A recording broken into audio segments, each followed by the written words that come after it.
Так, Кутман. Кеч бардыңыздарға қандайсыздар? Мен настройкаладым жаңы. Бүгін өтө сонун қызық тема бойынша сүйлөшөбүз алтындарым. Давайте бат-баттан жақын, билиш, таныш дегендердің бардығын чакырып жибериңиздер. Инстаграмда отырғандар самолетчикти басасыңар да 10 кишиге жөнөтө саласыздар. Телеграмдагылар ссылканы жөнөтөбүз. Ссылканы бул силердин өзүңөр үчүн кылган дагы плюсуңар болот. Инстаграмдагылар, пожалуйста. Так.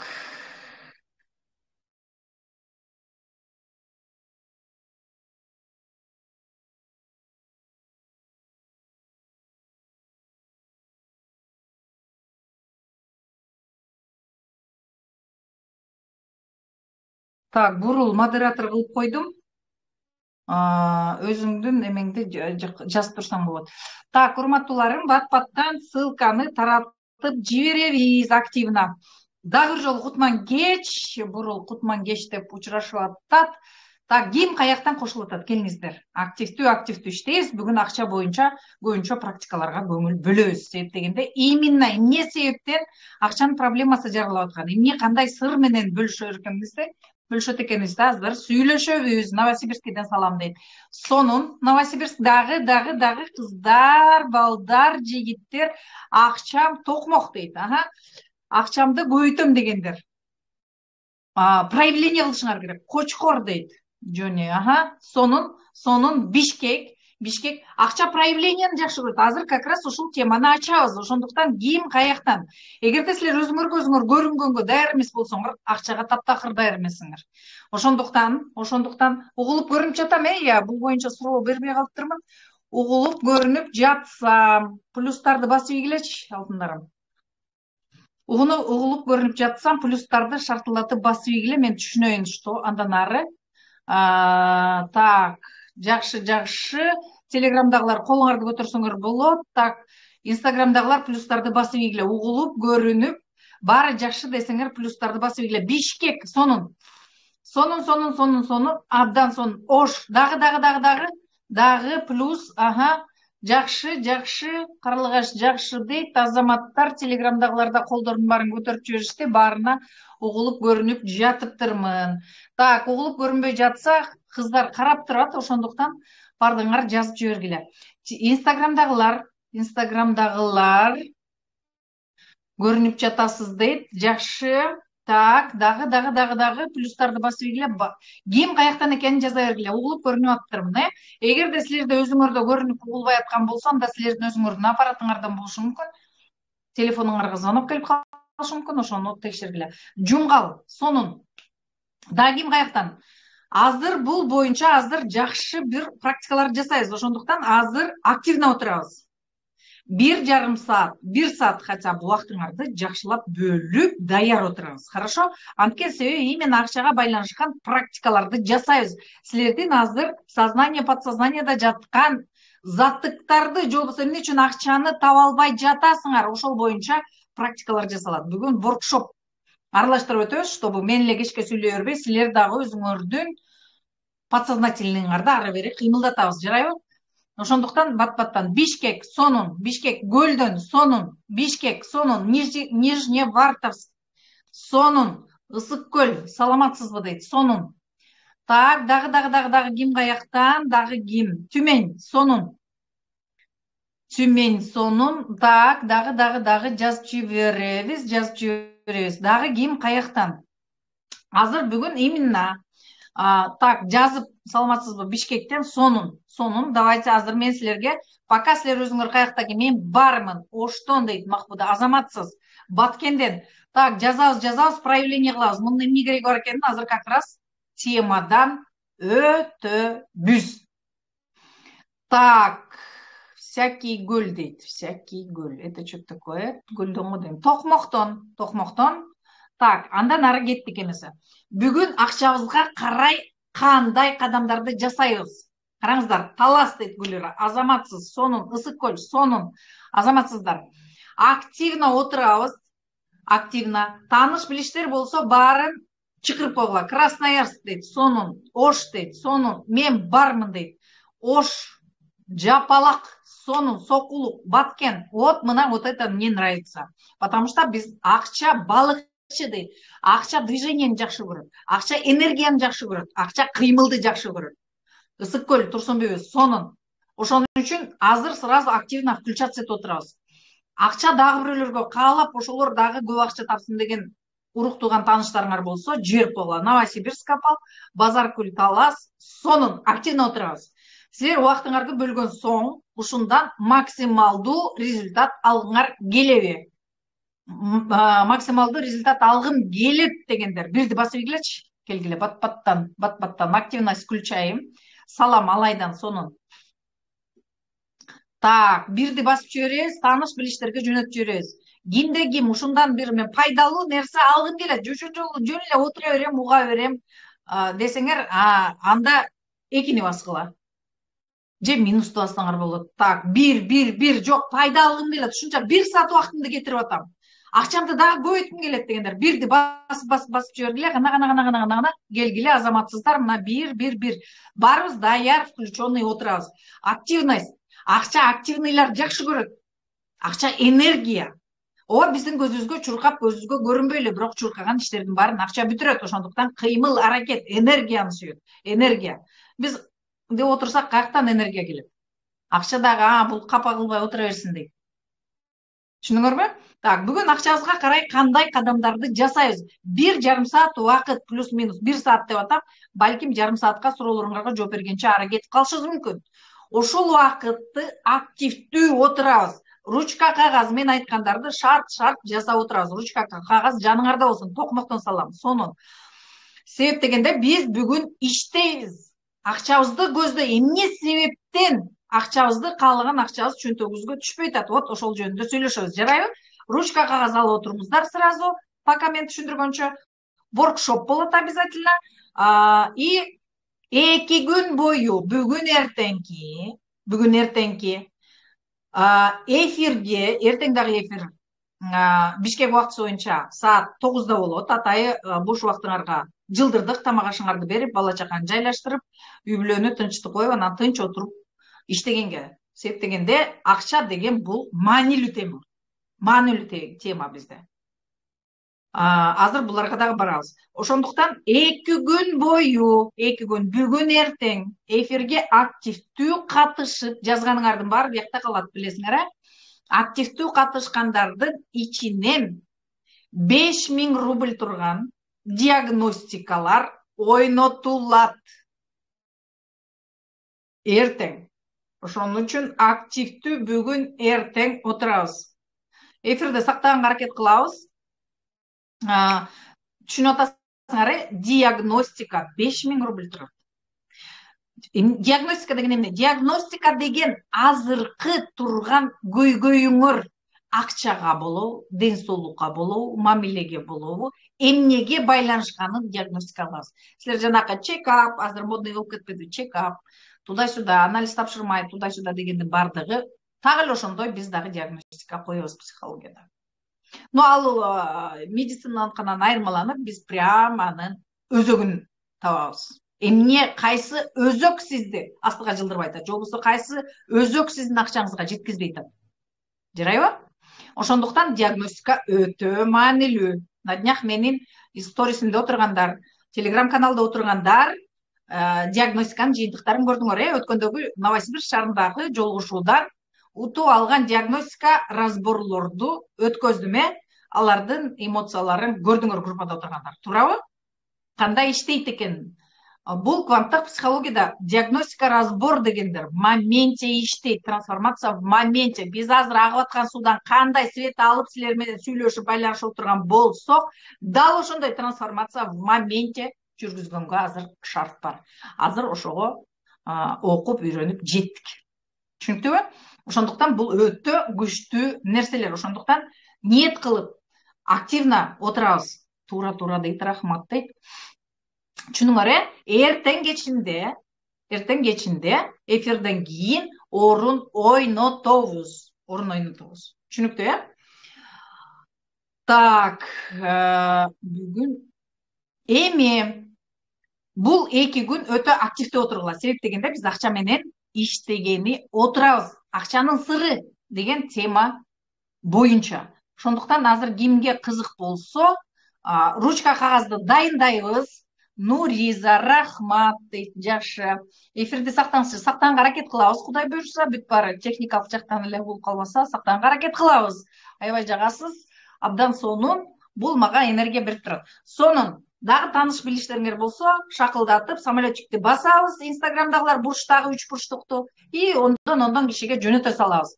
Телеграмдагылар дагы каалагандар саламатсызбы дейт. Саламатчылык, бардыгыңыздарды жакшы көрөм, активно отурабыз. Хорошо? Мен өзүм энергичный адаммын, билесиңер, эмоциональныймын. Катуу бакырып да сүйлөшүшүм мүмкүн, кээ бириңер чочуп да кетишиңер мүмкүн. Анда жазасыңар чолпон акырындаганда звукту акырындатам. Жарайбы? Биз даярбыз. Сонун. Эми ручка карандаш алдыңар, ручка кагаз. Ручка кагаз обязательно даяр болуш керек. Биз бүгүн иштейбиз. Ошондуктан эмне себеп? Потому что мен айта бергенде вроде баары түшүнүктүү, но сиздин акчаңызга акча келбей атса, анда не совсем сюда понятно деген сөз болуп атат. Түшүнүктүүбү? Ошондуктан ручка кагаз дап даяр болуп турсун. Эмне себептен жазабыз? Аябай бүт причинасын эмес, мен айткан сөздөргө жазабыз. Бул инсайттар, бул кагазды ыргытпайбыз, андан кийин дагы иштейбиз. Түшүнүктүүбү? Так, ар бириңиздерге суроо. Азаматсыңар, даярмын дейт. Ручка кагазыңарды даярдап, эми силерге суроо. Акча деген сиз үчүн эмне? Жазыңыз. Акча деген. Мен дагы силер менен кошо жазып отурам, иштеп жазабыз. Акча сиз үчүн эмне? Жазыңыз.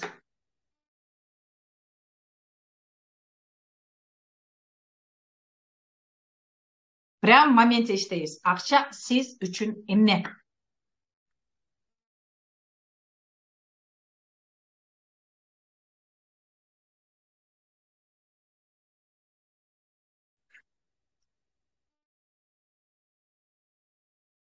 И азыр талдайбыз. Толтура керек эменин кереги жок. Просто жазабыз. Хорошо? Акча сиз үчүн эмне? Так, бирөкөң бияка жазсаңар болот. Акча сиз үчүн эмне? Так, каражат. Дагы.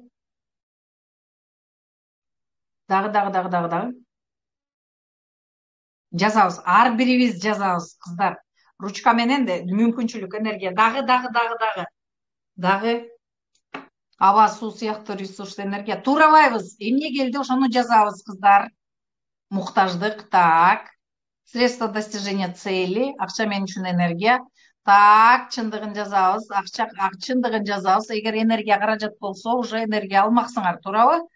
Акча материалдык нуждарды курал, так, курал, дагы, энергия, дагы ким эмне деп ойлоп атат? Дагы эмне деп атат? Жакшы, турмушка керектүү. Так, элдин айтканын кайталабайбыз, мээңерге эмне келди? Муктаждыктарымы алам. Дагы энергия внутреннее состояние, да, очень интересно, эркиндик, свобода, да, Жаңыл мырза жазып атат, киреше энергия, жакшы маанай, мамиле. Жашоо сатып алуучу курал, удовольствие, хорошо, акча, средства, камсыз кылуу, эркиндик, коммуникация, эркиндик, акчаң болсо ден соолук болот, акча бул убакыт, эркиндик, саякат, акча мен үчүн каражат, так, дагы. Садака берем, келип кетүүчү буюм. Акча бул энергия, боштондук. Так, дагы. Көз карандысык, эркиндик. Каражат, байлык, мүмкүнчүлүк. Акча бул жашоонун бөлүгү, кайрымдуулук. Акча бул жашоонун бир бөлүгү. Так, акча болсо достордун арасында барктуулук болот экен. Мына чындыктарыңар чыга баштады. Давайте жазабыз муктаждыкты. Так, муктаждык. Так, бул значимость, достордун арасында деген бул. Так, билим алам. Ачка каласың. Вот мына ачка, мына эми чындыгыңар башталды. Дагы да жазабыз. Дағы. Так, мен үшін керекті бұйым. Так, керекті бұйым. Так, эми акча, энергия. Бардыңыздар, жазып бүттүңүздөр деп ойлойм, азыр талдоого өтөбүз. Бул өтө маанилүү убактылар. Маанилүү өтө. Ошондуктан азыр жакшылап внимательно угуп отурабыз. Карагыла, муктаждык. Акча силер үчүн азыр кээ бириңерге муктаждык, кээ бир эмес, көпчүлүк үчүн муктаждык. Түшүнүңөрбү? Биз акчаны акча деп эмес, муктаждык деп түшүнөбүз. Бул биздин азыркы турган акчабыз, мына авторитет болот. Вот, авторитет. Туптура. Авторитет бул өтө важность, керектүүлүк. Бул жерде акча бизге авал берет. Авал. Мына бирөө гана жазды. Состояние. Акча бул состояние. Түшүнүңөрбү? Так, азыр эмени так. Комментарийди өчүрө турам, потому что алаксытып ийесиңер. Бурул, сен модераторсың, өчүрүп күйгүзүп турсаң болот. Сен достуңба. Карагыла. Акча деген эмне? Акча деген азыркы сиздин ушул жашап аткан жашооңуздагы лакмус кагазыңыз. Лакмус кагаз дегенде окуудан өткөнсүңөр, мындай реакция кылганда жүрүп атабы, жүрбөйбү, бир ак кагаз салсаң кызыл болот, көк болот, жашыл болот, түсүн өзгөртөт. Так ошондой азыр сиздин алаканыңызда, чөнтөгүңүздөгү, кошелектогу, сумкаңыздагы, счеттогу, картаңыздагы акчаңыз бул сиздин жашооңуздун лакмус кагазы. Башкача айтканда, сиздин баалуулугуңуз канча экендиги жөнүндө маалымат берип отурат. Азыр дагы ылдыйлаган сайын тереңдеп муну аналитика кылабыз. Түшүнүңөрбү? Өтө внимательно угуп отурабыз. Бул ар бирибизге тиешелүү. Ар бирибизге. Жашоодогу сиздин абалыңыз, башкача айтканда, сиздики өзүңүздүн статусуңуз жөнүндөгү маалымат. Эми муктаждык деп жаздыңар, муктаждык. Эң биринчи суроо муктаждыкта жатат. Муктаждык качан болгон, каяктан пайда болгон? Вот ошо муктаждыкка барып, биз аны чечмелеп келишибиз керек. Кимден башталган? Бул ата энетегибизден келаткан, каалайбызбы, каалабайбызбы, биз акчага келгенде ал жакка назар салышыбыз керек. Азыркы сиздин көйгөйүңүз сизге чейин жаралган. Сиз болгону көтөрүп бараткан адамсыз. Эми акча бизге авал гана тартуулайт экен. Авал. Сиз акчанын өзүн жей албайсыз. Акчанын өзүнөн көйнөк тигип кие албайсыз. Бирок акчага жей турган нерсени, кие турган нерсени бизге канагаттануу тартуулай турган учурларды, саякаттарды сатып алганга мүмкүн. Көрдүңөрбү? Мүмкүн. Башкача айтканда, биз муктаждыкты чечиш үчүн акча керек болуп атат. Акчанын көпчүлүк учурда биз авторитет үчүн издейбиз. Акчанын оңой келиши үчүн биринчи. Эмне себептен биз авторитет болуп тигиге, досторго, туугандар арасында значимый болгубуз келип турат. Эмне себептен? Мына ошол суроого чечкенден кийин бизге акча өзү келип баштайт. Биз тескери жагынан акчага барып атабыз. Мына ошондуктан кыйналуу менен, кысталуу менен 24/7 иштеш керек экенбиз. Кыйынчылык менен табыш керек. Көрдүңөрбү, установкалар, колдун кири, аны муну дегендин баары каяктан келип чыккан. Себеби бизге чейинки улуу муундарда, иерархияда болбосо, ата эне тегибизде, алардын ата энесинде жаралган муктаждыктан келип бизге программа гана отурат. Эмне себеп авторитет болуп өзүбүзгө ошол состоянияны тартуулагыбыз келип турат деп ойлоп атасыңар. Эмне себептен? Так биздин жашообузда именно бизге жетишпей калган, бала чакта берилбей калган травма үчүн биз азыр акчага жете албай турабыз. Акча бере турган абал, башкача айтканда. Акча бере турган абал, состояние, сезим, башкача айтканда. Бул биз бала чакта ала албай калган биздин жүрөк оорубуз болуп турат. Мына ошон үчүн биз ошол состоянияны алыш үчүн кубалап жүрөбүз. Аны бизге акча дагы бере албай атат. Себеби акчанын төркүнү, өзөгү нары жакта жатат. Квартира, үй алабыз, квартира алабыз, машина алабыз, акчаны көп табабыз дегендин аркасында акча эмес, биздин жүрөгүбүзгө сайылган тикенектер турат. Түшүнүп атасыңарбы? Вот ошон үчүн биз акчага бара албай атабыз. Акчаны алып атабыз кандайдыр бир өлчөмдө. Бирок ал бизге жакшы абал тартуулабай жатат. Себеби нары жактагы жүрөккө сайылган тикенектер алынган жок. Биз үстүнөн бальзам сүйкөгөнгө аракет кылып атабыз. Анын өзөгү бизде турат. Ошон үчүн мен мисалы үчүн жашоомдо $4000 айына табам деп максат коюп алып, менин дагы болум акча болчу. Менин жашоодогу болум акча болчу.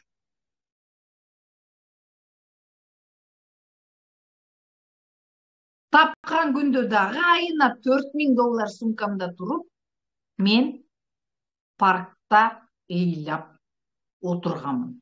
Сумкам толтура акча.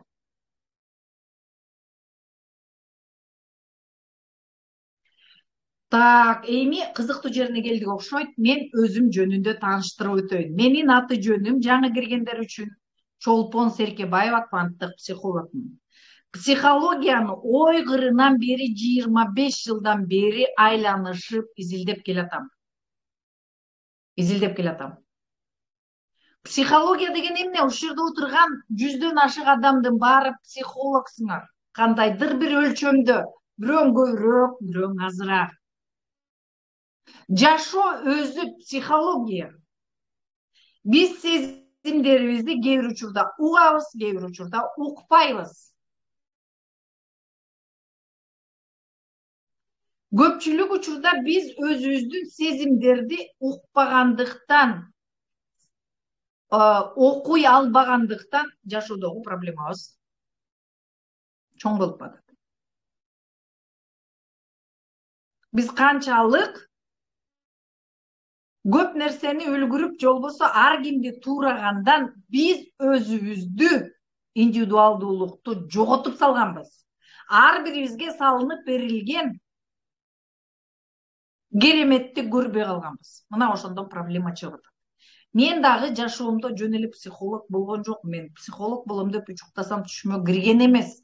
Бирок изденип келгем ошонча жыл.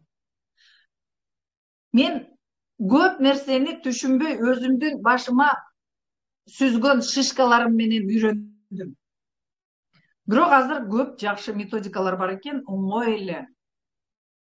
6 күндө, 7 күндө, 1 жумада, 1 айда, такыр болбой калганда 1 жылда болуп көрбөгөндө өзгөрүү, скачок жасаганга мүмкүнчүлүктөр толтура экен.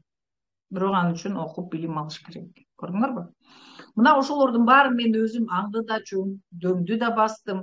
Мен азыр силердин алдыңарда ийгиликтүү көрүнгөн менен көпчүлүктөр менин блогумда отургандар билет. Мен тоонун башында жолдошум экөөбүз мал бакчыбыз, чырак менен отурчубуз, свет жок. Малды жакшы багыш үчүн тоонун чокусун алыш керек. А жерде свет жок, билесиңер, Вот ошондой шарттарда жашаганмын. Но бирок мага жаккан жок. Биз ферма кылып, аны чоңойтобуз деп аябай көп аракет кылдык, бирок малды багыш бул өтө чоң мээнет экен. -40 багып чоңойтуш өтө мээнетти талап кылат экен. Ошон үчүн мен азыр эт алганда же болбосо сүт алганда кандай мээнет менен келерин билем. Мен да элдин уюн саап, ошону каймак кылып, анан май кылып сатып, ошого продуктубузду алып, ошентип жашаганбыз. Вот ошондой. Мал жылына бир эле төл берет, бир эле. Союз кезинде бекеринен дотация берилбеген, себеп дегенде мал убыточный болгон. Мал ошол бир козу же бир музоо алыш үчүн же кулун алыш үчүн өзүнүн кунун 2 эсе жеп туруп анан берет. Элестеткиле, бир ал дагы аман эсен болсо. Вот ошондой. Ошондуктан мен дагы башка жашоону кааладым, себеп дегенде өтө көп мээнет. Тоонун башында жүрөсүң,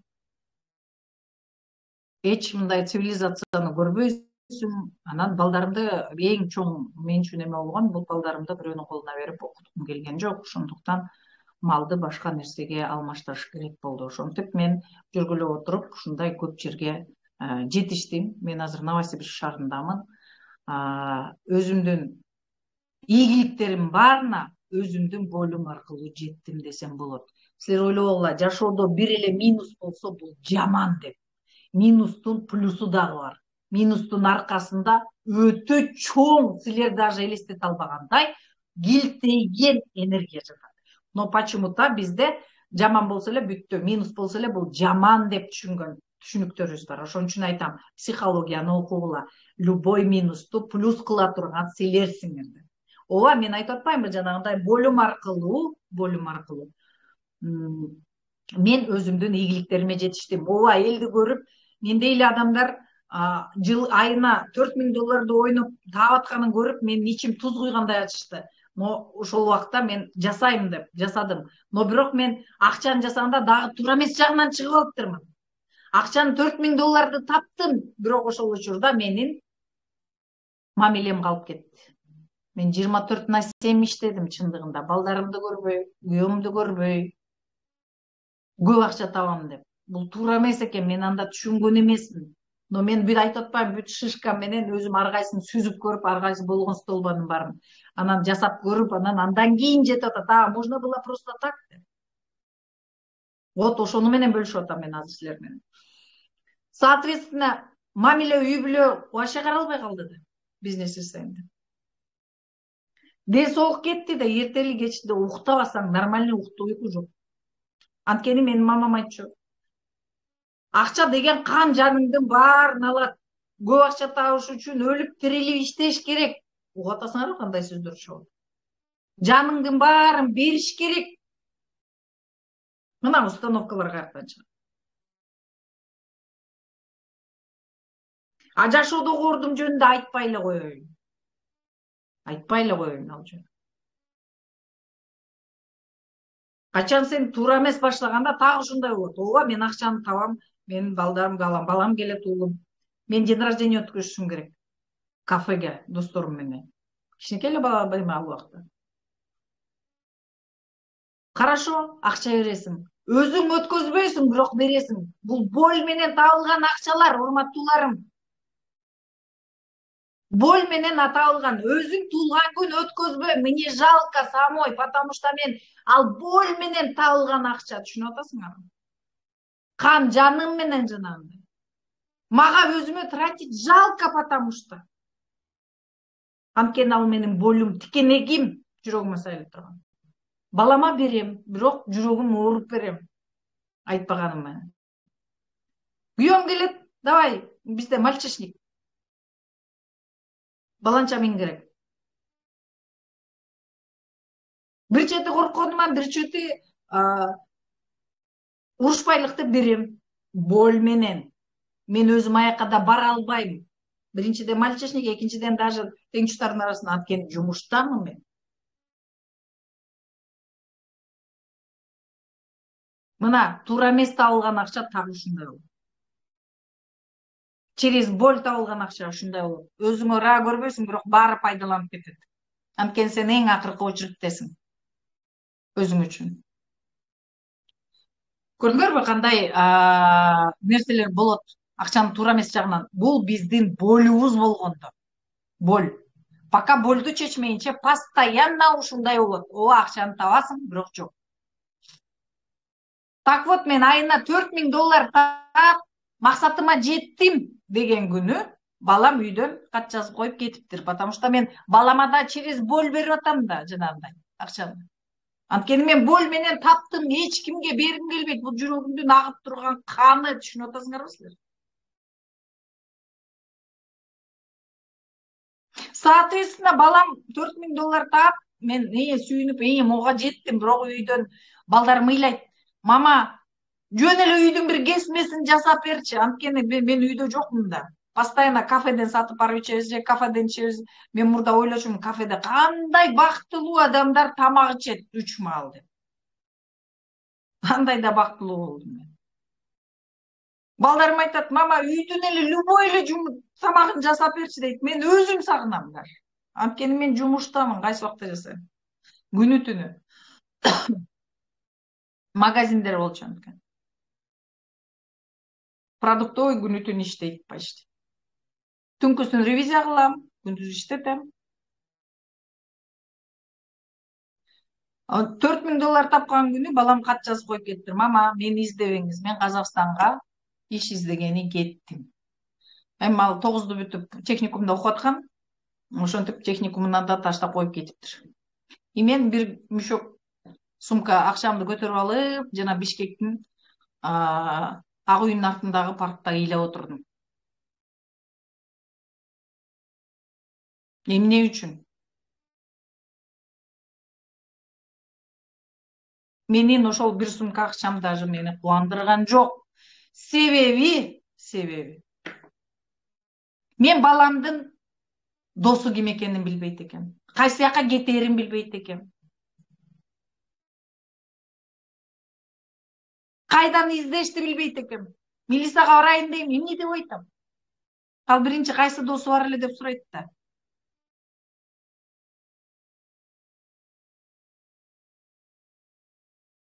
Көрдүңөрбү? Бул через боль табылган акча. Через боль.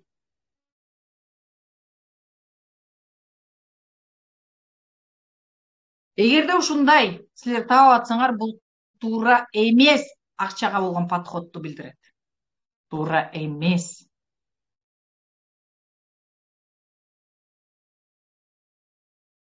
Бул силердин жүрөгөөрүңөр менен табылган акча постоянно баарына боль гана чачырап турат экен. Мен ошентип берип аткан акчам даже балама жылуулук, жакшы нерсе тартуулай албаптыр, көрдүңөрбү? Балам үйүмөн кетип калып атат. Бул эмне дегенди билдирип атат? Мен ага боль берип аткам. Ошон үчүн ал ушунун болун көтөргөндөн чарчадым деп, кетейин деп аракет кылган. Мына туура эмес табылган акчалар так ушундай болот. Абал мага $4000 мага жакшы абал тартуулаган жок деп атканым.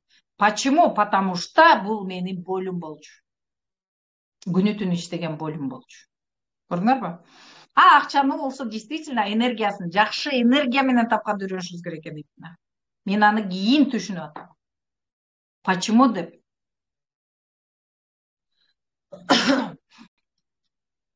Бул азыр мен силерге ушул марафондо азыр мен силерге түшүндүргөнгө аракет кылам. Ошон үчүн практикалар жасайбыз деп атам. Мен айта берсем, мен ал өзүм түшүнүп атам, бирок кээ бириңер түшүнбөй атасыңар. Буякта Жони жазып атат. Ким сизди биринчи адамды жазыңызчы, ким жеткизди эле. Мына бул адам жеткизген биринчи ийгиликке. Бул ар кимдики ошол адам. Түшүнүңөрбү?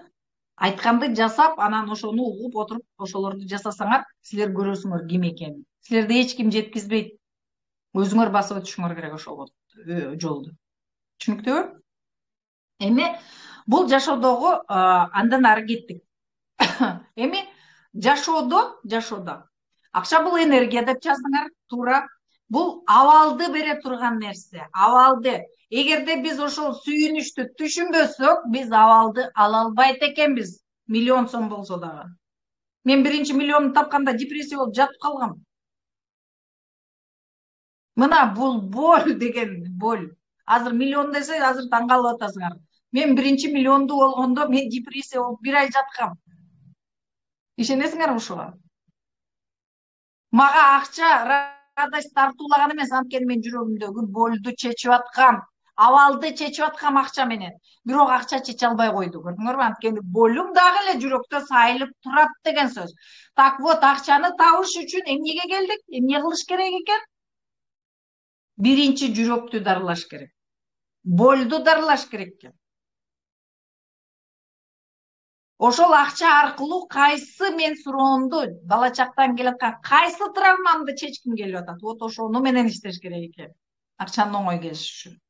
Биз акчаны эмне үчүн тапкыбыз келет? Авторитет болуш үчүн. Көпчүлүк учурда. Бул безопасность. Башкача айтканда. Безопасность деген жана коопсуздук биздин жашоодо. Түшүнүп атасыңарбы? Коопсуздукту чечиш үчүн, эртеңки күнү ачка калбайын деген.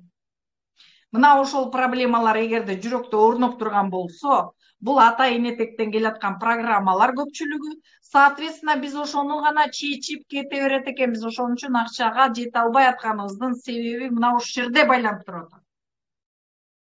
Биздин неосознанный частьта. Неосознанный частьта. Вот ошол неосознанный частьта орноп калган программаны ажыратышыбыз керек.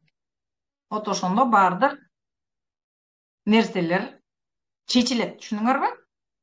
Эми андан ары кеттик.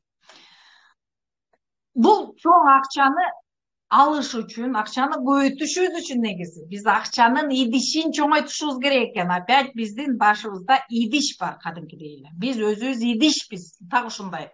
Сосуд, идиш, емкость деп түшүнгүлө.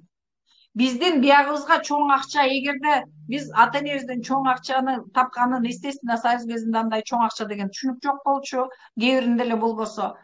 Соответственно, биз айлык деп көнүп калганбыз, ошон үчүн айлыкка байланган кишилер өтө көппүз. Мен дагы ошонун бирөө болчумун.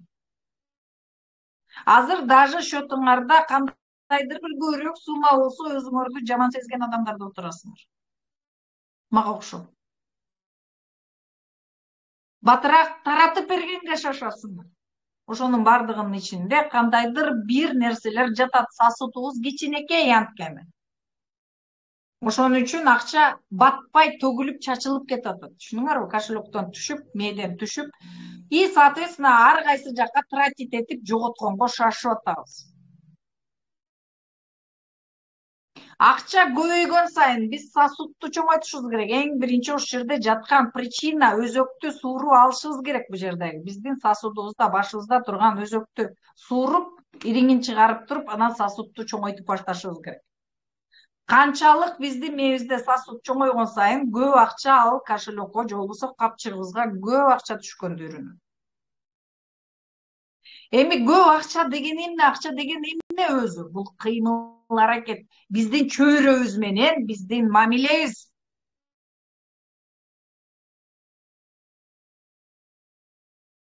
Акча биз көбүнчө максатты мынча акча дейбиз. Акчаны биз кыймыл аракет менен кайраны каяка расходтошту, же болбосо ал акчага кандай абалды сатып алышты билбесек, акча силерди мага окшоп бактылуу кылбайт.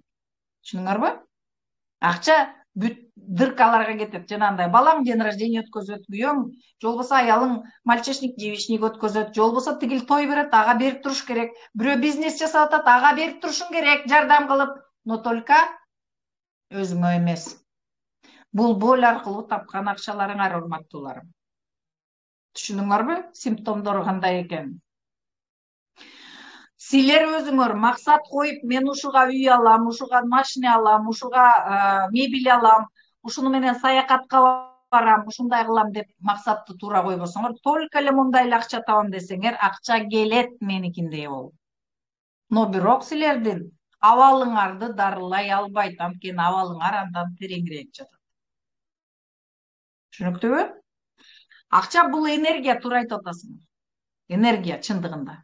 Бирок ал үчүн биз ал энергияны пайдаланганды туура түшүнүшүбүз керек. Энергия деген эмне? Биз энергияны беребиз, алабыз, обмен. Бул постоянно. Энергиябыз кыймылдабай турса, бул биздики жанакы суу акпаган болотодай болуп сасып баштайт. Чакралар иштебейт па, энергия центрлери иштебейт. Чакра десем да чочуп кеткендер бар. Энергия центрлери деп коет. Ар бир биздин кайсы бир жүрөгүбүз мына көкүрөктө, туурабы? Бул жүрөктүн борбору. Биз отурган жерибиз, биз баарыбыз ошол жактан чыкканбыз, туурабы? Каалайбызбы, каалабайбызбы, жакшы көрөбүзбү, жаман көрөбүзбү, биз баарыбыз отурган жерден чыкканбыз. Бул биздин родовой центрибиз. Ата энетек менен байланыштырган центрибиз. Ушундай ар бир жерде биздин центрлер жайгашкан. Эгерде биз кыймыл аракетте болбосок, ал центрлерибиз иштебей калат кээ бирлери, туурабы? Бул адам баласы, бул биз идишпиз дедик. Ошол идиштин ичинде эмне бар, ошону менен иштеп, ошону кеңейтишибиз керек. Кеңейтиш үчүн биз кызматташууга башка адамдар менен даярбызбы? Чөйрөбүз менен, башка адам эмес, чөйрөбүз менен, айлана чөйрөбүз менен. Буга даяр болушубуз керек экен. Анан ар бир адам индивидуалдуу, ар бир адам индивидуальность. Биздин жашообузда эң биринчи бала чакта эмне болот? Индивидуальностьтан ажыратат. Кантип? Күнөөлүү сезим деген бул биздин индивидуальностьты кесип алып салды деген сөз. Же болбосо жаап койду.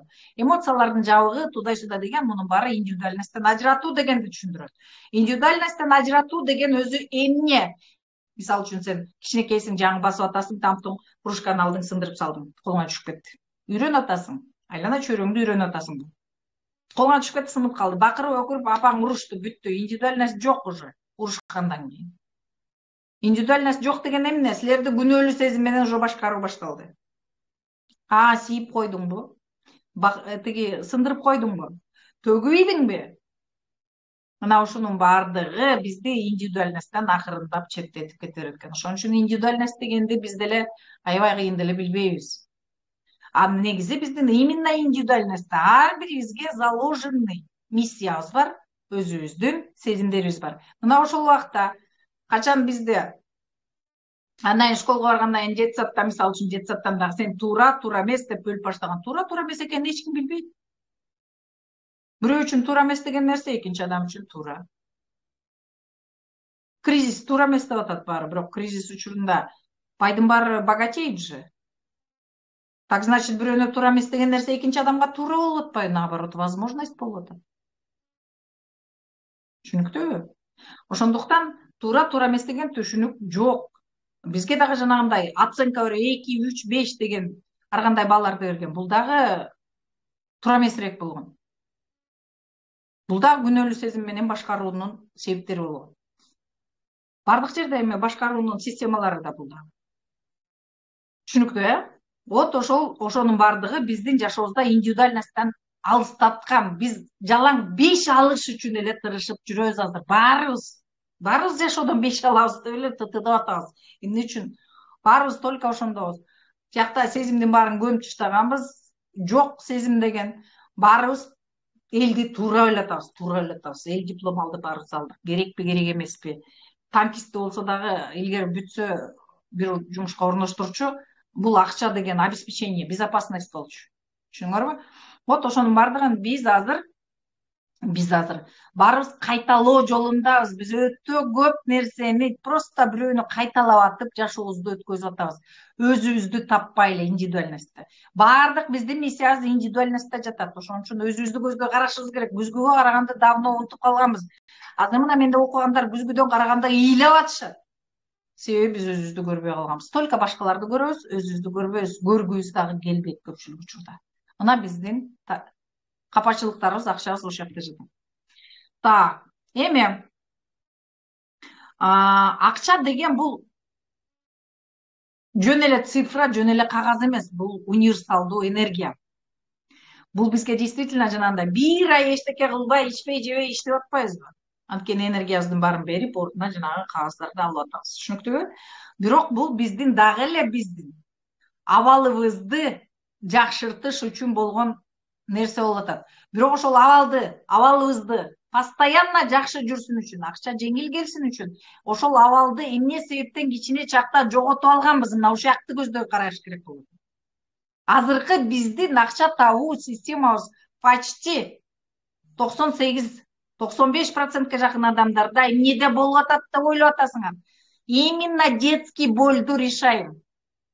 Бала чакта алып калган эмоциональный травманы только решаем через деньги. Вот из-за этого у нас не получается пробить финансовый потолок. Көбүрөөк акча тапканга, же болбосо каалаган нерсебизге жетишке именно ошол бала чакта алып калган эмоциональный травмаларыбыз бизди жакындатпай атат. Именно травма менен иштеш керек болуп атат акчабызды көбөйтүш үчүн.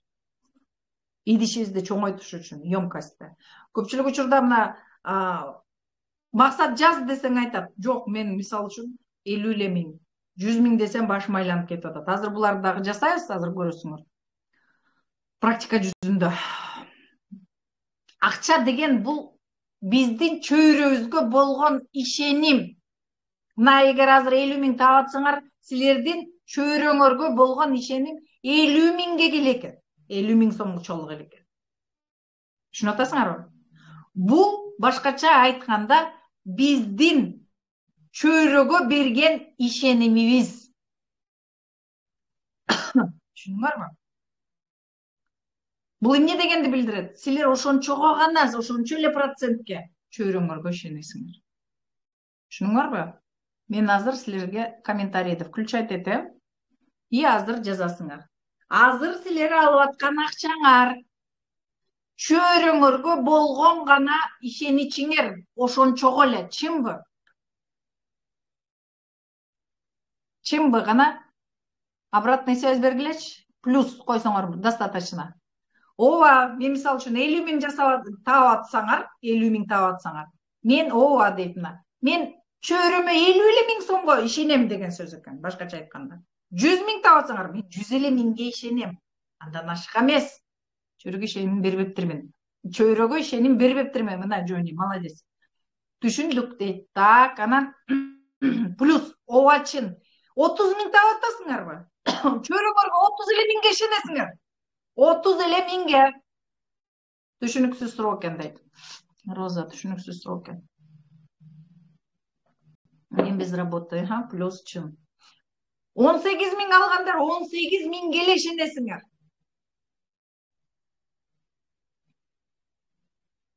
Көрдүңөрбү канчалык биз чөйрөбүзгө ишенебиз? Чөйрө деген биринчи өзүбүздүн отражениябыз. Башкача айтканда чөйрө деген эмне? Биздин күзгүбүз. Соответственно, биз күзгүнү караганда өзүбүзгө кылган ишенимибиз болгону 18 миңге. Чөйрө эле эмес, үй бүлө эмес. Вот, үй бүлө дагы биздин күзгүбүз. 148 миң алдым. Азаматсыз Бактыгүл. Азаматсыз уже өзгөрүп баштаганыңыз бул. Сонун плюс дейт. Чөйрөгө башкача айтканда өзүңүзгө болгон ишенимиңиз, көрдүңүзбү канчага? Домохозяйка болуу. Бул дагы сиздин өзүңүздүн, мисалы үчүн, домохозяйка тоже иш кылат. Эгер жакса, конечно, домохозяйкалар өсүшүңөр керек обязательно. Как домохозяйка өсүшүңөр керек. Өзүңөрдүн миссияңарды аткарышыңар керек. Балким гүл өстүрүп сатасыңар, балким картина тартасыңар, же болбосо балдарды жакшы багып атасыңар. Мунун бардыгы өзүңөрдүн хоббини тапмайынча, жашоодо реализация болмоюнча. Бул ар бир адамга берилген да, ар бир домохозяйка эмес. Домохозяйка дагы азыр үйдө отуруп өсүүнүн үстүндө. Ошондуктан обязательно өзүңөрдүн жүрөгүңөрдө турган ишиңерди, каалаган ишиңерди аткарышыңар керек, сөзсүз. Даже үйдө отуруп. Үйдө отуруп дагы акча табышат домохозяйкалар. 12 миң айлыгым эле ишенем. Конечно, сиз өзүңүзгө, чөйрөңүзгө 12 миң сомго эле ишенесиз. Үйдө отургандар кандай болот? Үйдө отургандар үчүн, если самореализация болгум келет десеңер, толтур ар бириңердин миссияңар бар, кыздар. Ар бириңердин, кыздар, жигиттер, улуу урматтуулар, бардыңар үчүн бул маалыматчы, бирөө экөө үчүн эмес. Үйдө отургандар, элестеткиле, эртеден кечке бир эле жумушту жасаган силерге тажата элекпи? Ошон үчүн өсүш керек, окуш керек. Мен дагы ошондой тоонун башында жүргөндө кишиге тамак жасайм, итке тамак жасайм, жанагындай жампат терем баягы көңгө аралжы болсун деп козуну багам, койду багам, ну анда да козу кой багып жөжө чыгара бастырам ушундай. Бул дагы иш. На самом деле мне безумно нравилось, но доход өтө аз, мээнети аябай көп да. Үйдө иштебейм дегендер, силер үй жыйнайсыңар, тигиндей мындай кыласыңар, бирок самореализация болуш керек. Үй жыйнаганды силер уже үйрөнүп бүткөнсүңөр, тамак жасаганды үйрөнүп бүткөнсүңөр, туурабы? Ошол тамакты блюданы азыр онлайн көрсөтүп, рецепттерин сатсаңар болот. Толтура возможностьтар. Гүл өстүргөндөр отурат ушул жерде, сонун гүлдөрдү. Кандай багыш керекти саткандар бар. Үйдө отуруп азыр өзүңөрдү самореализация кылсаңар болот. Силер акча тапкандан кийин ошондо анан абалыңар башкача болот. Аялы да күйөөсү дагы самореализация болуш керек. Ошондо жакшы, равноправно жакшы өсөсүңөр. Аялың Турцияга алып барып келет, күйөөң андан ары Эмиратка тиги эс алдырып келет. Это же хорошо. Самореализация это хорошо. Поэтому обязательно өзүңөрдүкүн издешиңер керек, окушуңар керек. Өзүңөр жөнүндө билишиңер керек. Өзүңөр жөнүндө. Ошол тамакты эле түркүндө азыр кооздоп жакшы кылып берсеңерге үйрөтсөңөр болот. Мисалы үчүн айылдагыларга сонун да. Сервировканы сатсаңар болот. Мондай сервировать этип берсеңер сонун. Посудаларды көрсөтсөңөр болот. Мына мен мондай посудага салып, мондай оформлять этип атам. Бардык нерсенин реализациясы бар. Уборка азыр. Үйдүн уборкасын окуткандар колоссальный акча таап атат. Мына ушул жерде отургандар, балким үйдө отургандар, мына үйдө отурам дегендерге. Силер үчүн инсайт. Үйдө кухнянын детоксу деген бар. Бул деген вообще укмуш нерсе. Өтө чоң акчага сатыла турган нерсе. Шкафтардын детоксу деген бар. Детокс деген эмне? Уборка, башкача айтканда. Кийимдердики, бут кийимдердики азыр жашоо таптакыр бөлөк нукта баратат. Силер баягы эле чаңды сүрүп эле үйдү баягыдай эле эмес. Азыр сонун нерселер бар. Окугула ошого. Китепти алып алып. Кичинекей майда барат, курсту алып алып окугула. Бул силерге мен мисалы үчүн азыр с удовольствием кухнямды детокс кылган адам керек эле. Холодильникти детокс кылгандар бар. Толуп тура. Сонун азыр мына баары айтып атышат, эчтеке өзгөрбөйлү. Доор тогошту азыр деген ойлоп көрбөгөн профессиялар чыкты. Узкий специализациялар чыкты. Үйдө отурган айымдар айланып кетейин да. Кухнянын детоксун ойлоп туруп, кандай посудаларды алсаң жакшы болот. Сыпучийлерди эмнеге салыш керек? Баары жипке тарткандай кылып туруп, өзүңөрдүн үйүңөрдү иреттеп туруп, ошол айылдагыларга сатсаңар болот, үйрөтсөңөр болот. Онлайн окутсаңар болот, с удовольствием окуйт. Мына мен өзүм окуп атам ошолорду. Кантип мындай кылса оңой болот. Кайсы специалдар сага керек? Ошонун баардыгын окуп атышат. Ошон үчүн отурбаш керек, окуш керек. Жүрөгүңөрдөгү баягы бала чактагы каалаган кыялыңарды ишке аштырыш керек. Жөн эле мындай, жөн эле уборка кыла берген всем надоедает. Не знаю, может быть, только мне это надоедает. Или вам тоже надоедает.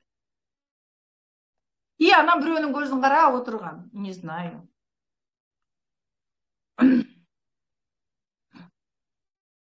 Үйдө отуруп акча тапса да болот. Ооба. Үйдө отуруп акча тапса да болот. Жоголуп кеткен адамды сиздин сабак аркылуу тапса болобу? Личкага жазыңыздар өзү. Домохозяйка эч кимге ишенбейт да дейт. Домохозяйка, эгерде силер ошол жасап атканыңарды баалабасаңар, силер баам мен эчтеке кылбай элемин деп отурасыңар. А негизи баланы окуткан, аны развивать эткен, бул дагы эмгек. Түшүнүңөрбү? Аны үчүн силер жөн эле баягы однообразный тамакты жасап берип, же болбосо күндө сервировка жакшы кылып, балага мындай деп кийинткенди үйрөтүп, вот мунун баары тарбия. Бул дагы өтө чоң. Балага салган эмгек өтө чоң эмгектердин бири, урматтууларым.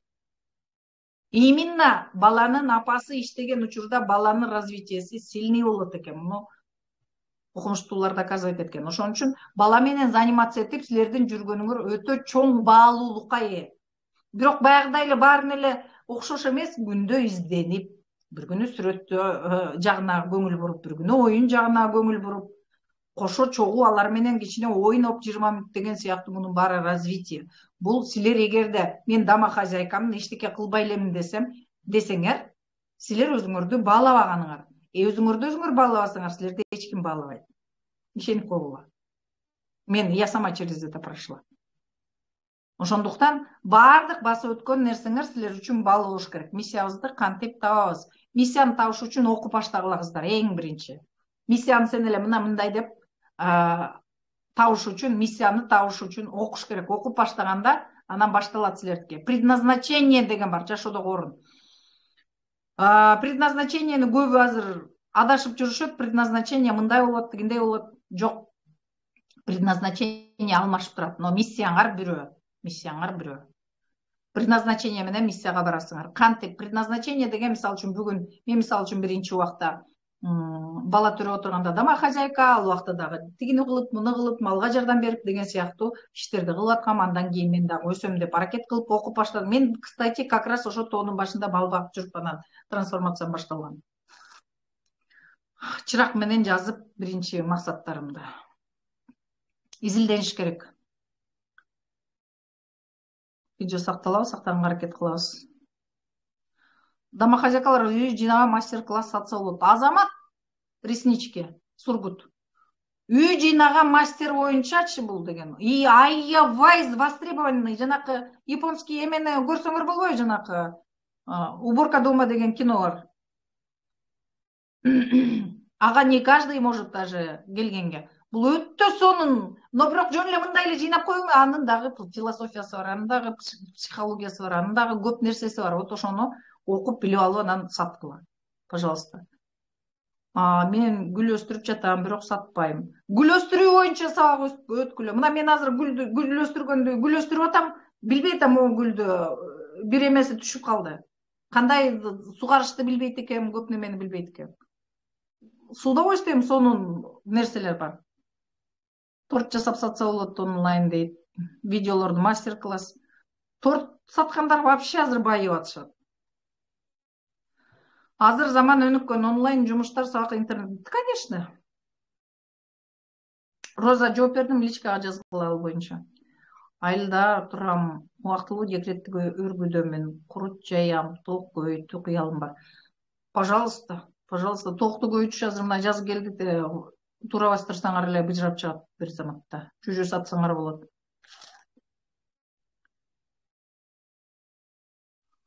Менин историям айылда колумда балам менен жакшысы калган. Кошуналарым огороддо өскөн жусай менен кашан жасап саткан, булочка магазинге алып барып саткан. 12 жыл болчу.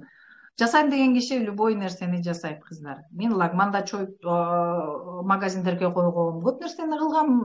Анын баарын айтып отурсаң, просто окуп биякты ойготуш керек кичине. Биринчи болдордон ажыраш керек. Болдоруңардан ажырарыңар менен миссияңар өзү чыгат.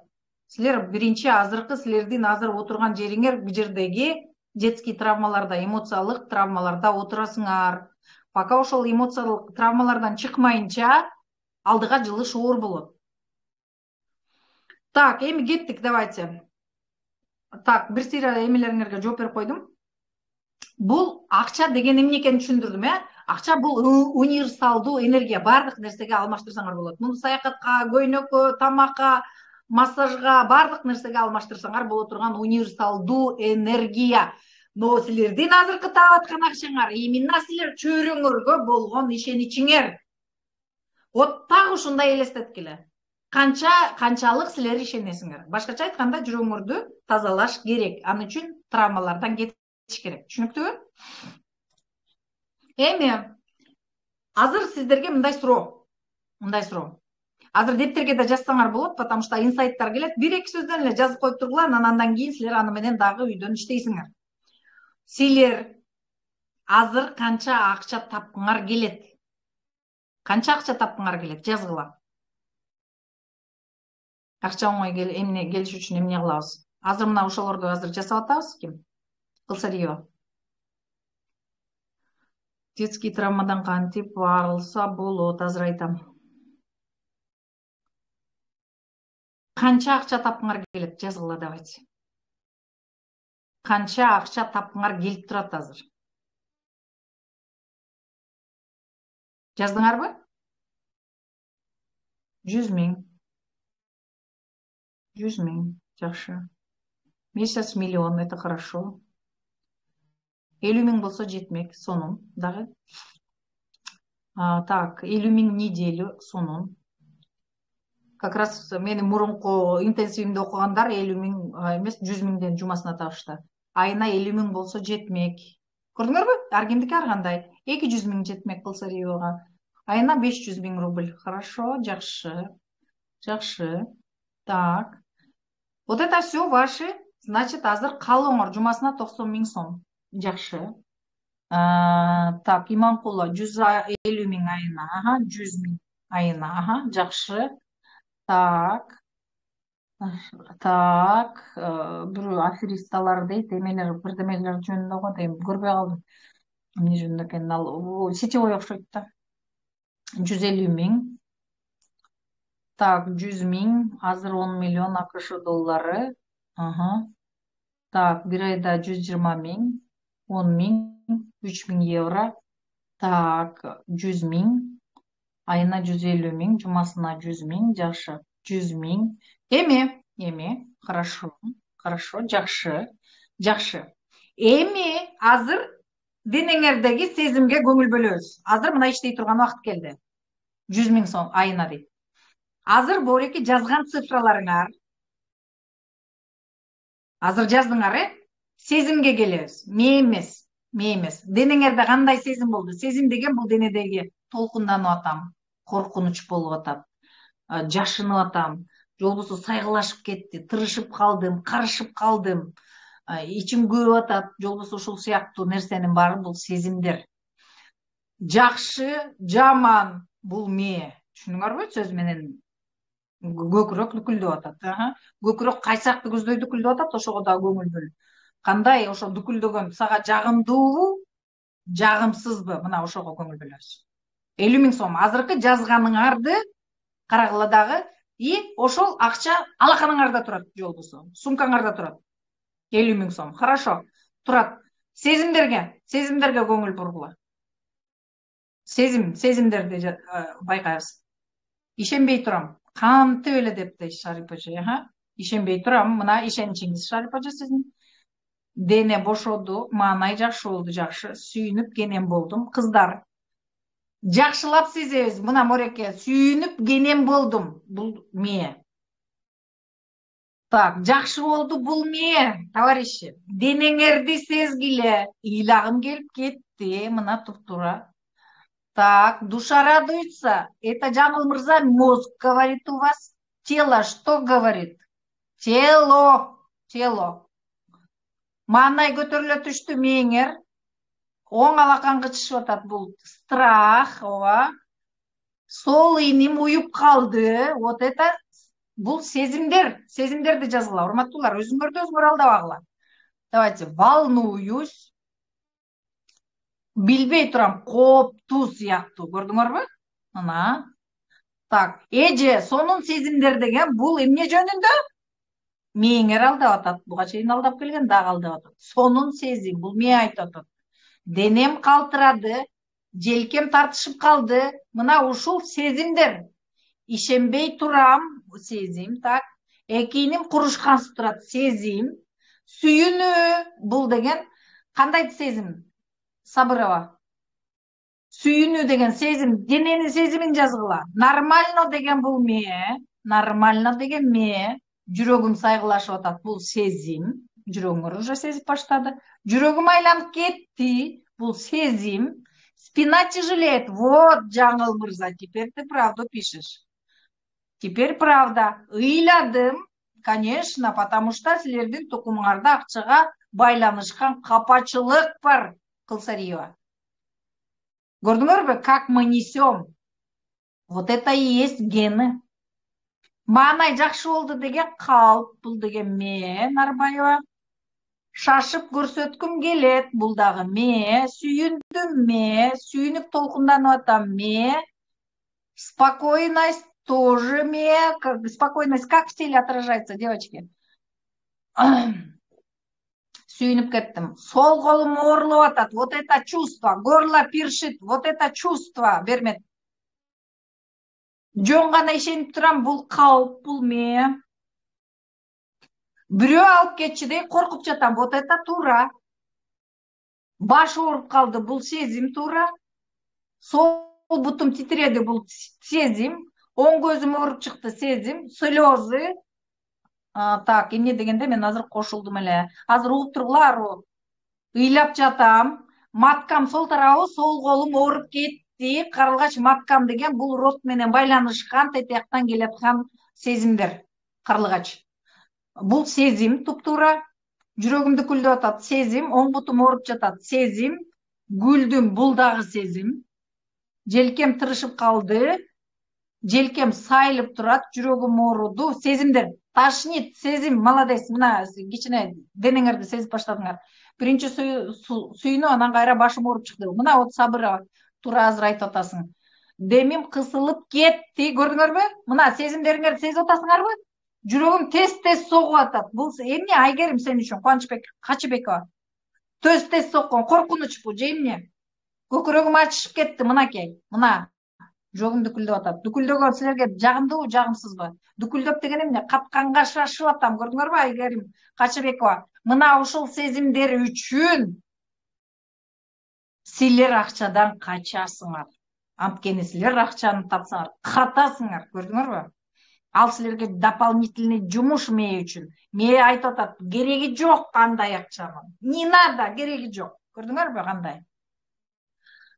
Эмнеге коротом деген суроо пайда болду. Мээ, Гүлнур.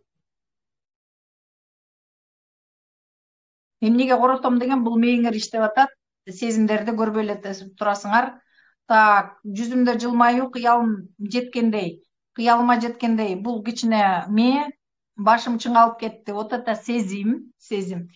Айырмалап атасыңар, азыр иштеп аткандар активно, түшүнүп атасыңар эмне жөнүндө сөз болуп атканын, Кандай денеңер менен сезип атасыңар. Мына ушул чып-чын сезимдер, ошол сезимдер силерди азыр акчаңарга, жазган акчаңарга жеткизбей атат. Коркуу, көрдүңөрбү? Мээ айтып атат, бул желкем уюп турат. Загыйп ажа, сиздики желкеңиз уюп турганы бул сиз үчүн оор жүк. Акча деген жүк, кандайдыр бир ата эне тектен келаткан акчага байланышкан жүк бар. Ошон үчүн акча көбөйсө, жанакы сиз жазган акча келсе, сиз үчүн желкеңиз уюп тырышып калат. Ошон үчүн мээ это понимает, көрдүңөрбү? Азыр мээңер сезип баштады. Что акчасы көп болсо ушундай болот. Эч качан жеткизбейт. Именно ошол желкеңер уюп турган жерге барып, кайсы силердин детский травма турат. Вот ошону менен иштеш керек. Денем тырышып, хандроз кармады, туп-туура айтып атат мына эми азыр. Ушул сезимдер. Оюман акча кетпей калды, волновайся болуп, бул мээң. Сургут. Кускум келип жатат, бул сезим. Бул ташнит прям, анткени акча сенин ашказаныңда непереваривание дегенди билдирип атат. Кускум келип атат дегендер, ташнит дегендер. Бул сезим действительно силердин денеңер бардык нерсени алдаса болот. Обычно бизди сакташ үчүн дайыма бизге ыңгайлуу нерселерди ойлоп таап берет. Мээ өтө умный орган. Соответственно, биздин денебиз эч качан бизге алдабайт. Ташнит деген ошол айтып атат. Непереваривание. Көп акчаны биз переварить эте албайбыз деген сезим бар. Ошон үчүн не переваривайте. Эч нерсени сезбесечи, сезе албасачы. Борсок 06. Карагыла. Эч нерсени сезбейм дегендер. Именно акча менен барып блок турат. Аны сезсем, мен вообще плохо будет деген сөз. Андан көрө сезбейм.